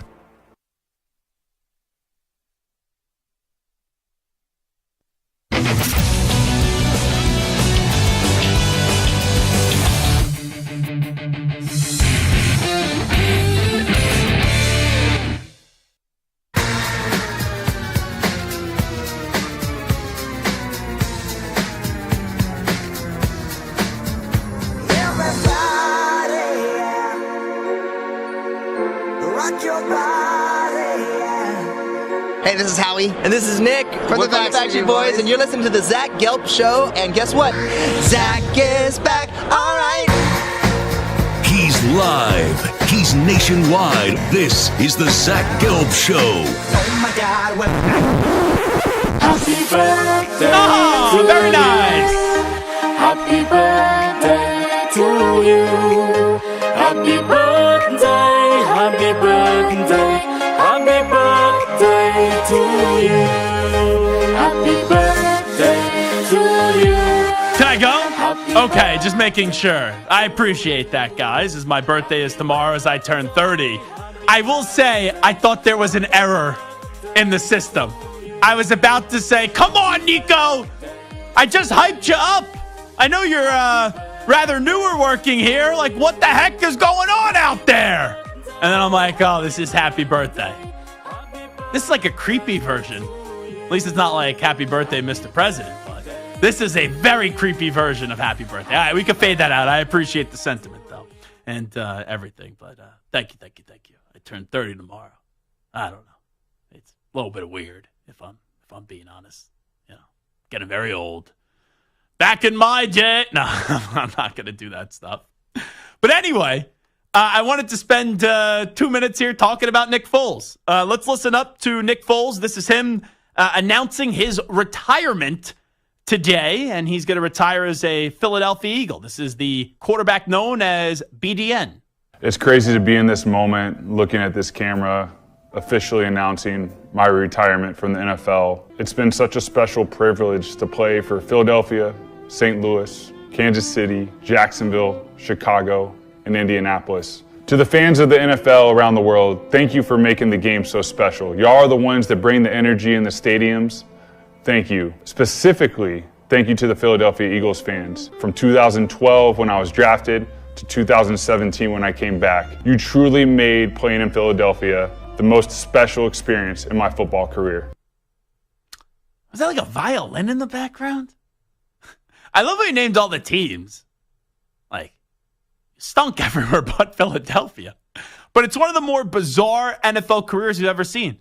He went on a 2-game run where he played as good as any quarterback has ever played in the NFL up against the Vikings and then the Patriots. Brady threw for 505 yards, wasn't good enough for them to win the Super Bowl. Now, he was a Pro Bowl MVP in 2013. He once threw 7 touchdown passes in a game against the Raiders, I do believe. But if he wasn't in Philadelphia, the guy just wasn't good. It was wild. And as impressive as winning the Super Bowl was, the following season, they were back in the divisional round, that if the ball is caught by Alshon Jeffrey, went right off his fingertips into the hands of a Saints player, they're back in the NFC Championship game, which is absolutely crazy. I did man on the street interviews when the Eagles won the Super Bowl, and the art museum was right next to my apartment, and I had to interview Eagles fans after they won, and they called Nick Foles BDN.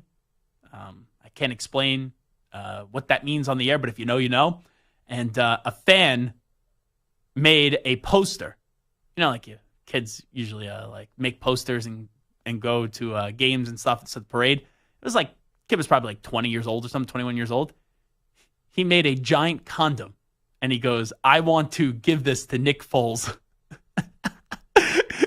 for his nickname of BDN. And that's how we will end the show today. Congratulations to Nick Foles, one of the more bizarre careers and incredible stories in NFL history. Nico, thank you. Moist Mike, thank you. I am out tomorrow. I'll be back on Monday. You can always give me a follow social media. I'm off to officiate a wedding of one of my best friends. That's what I'm doing for my 30th birthday. Fun, right? At Zach Gelb, social media, Twitter and Instagram, ZACHGELB. Have a great rest of the week.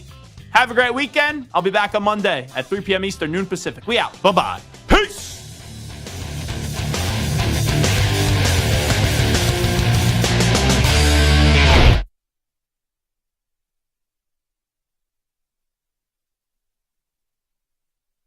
You're in a 5-minute break.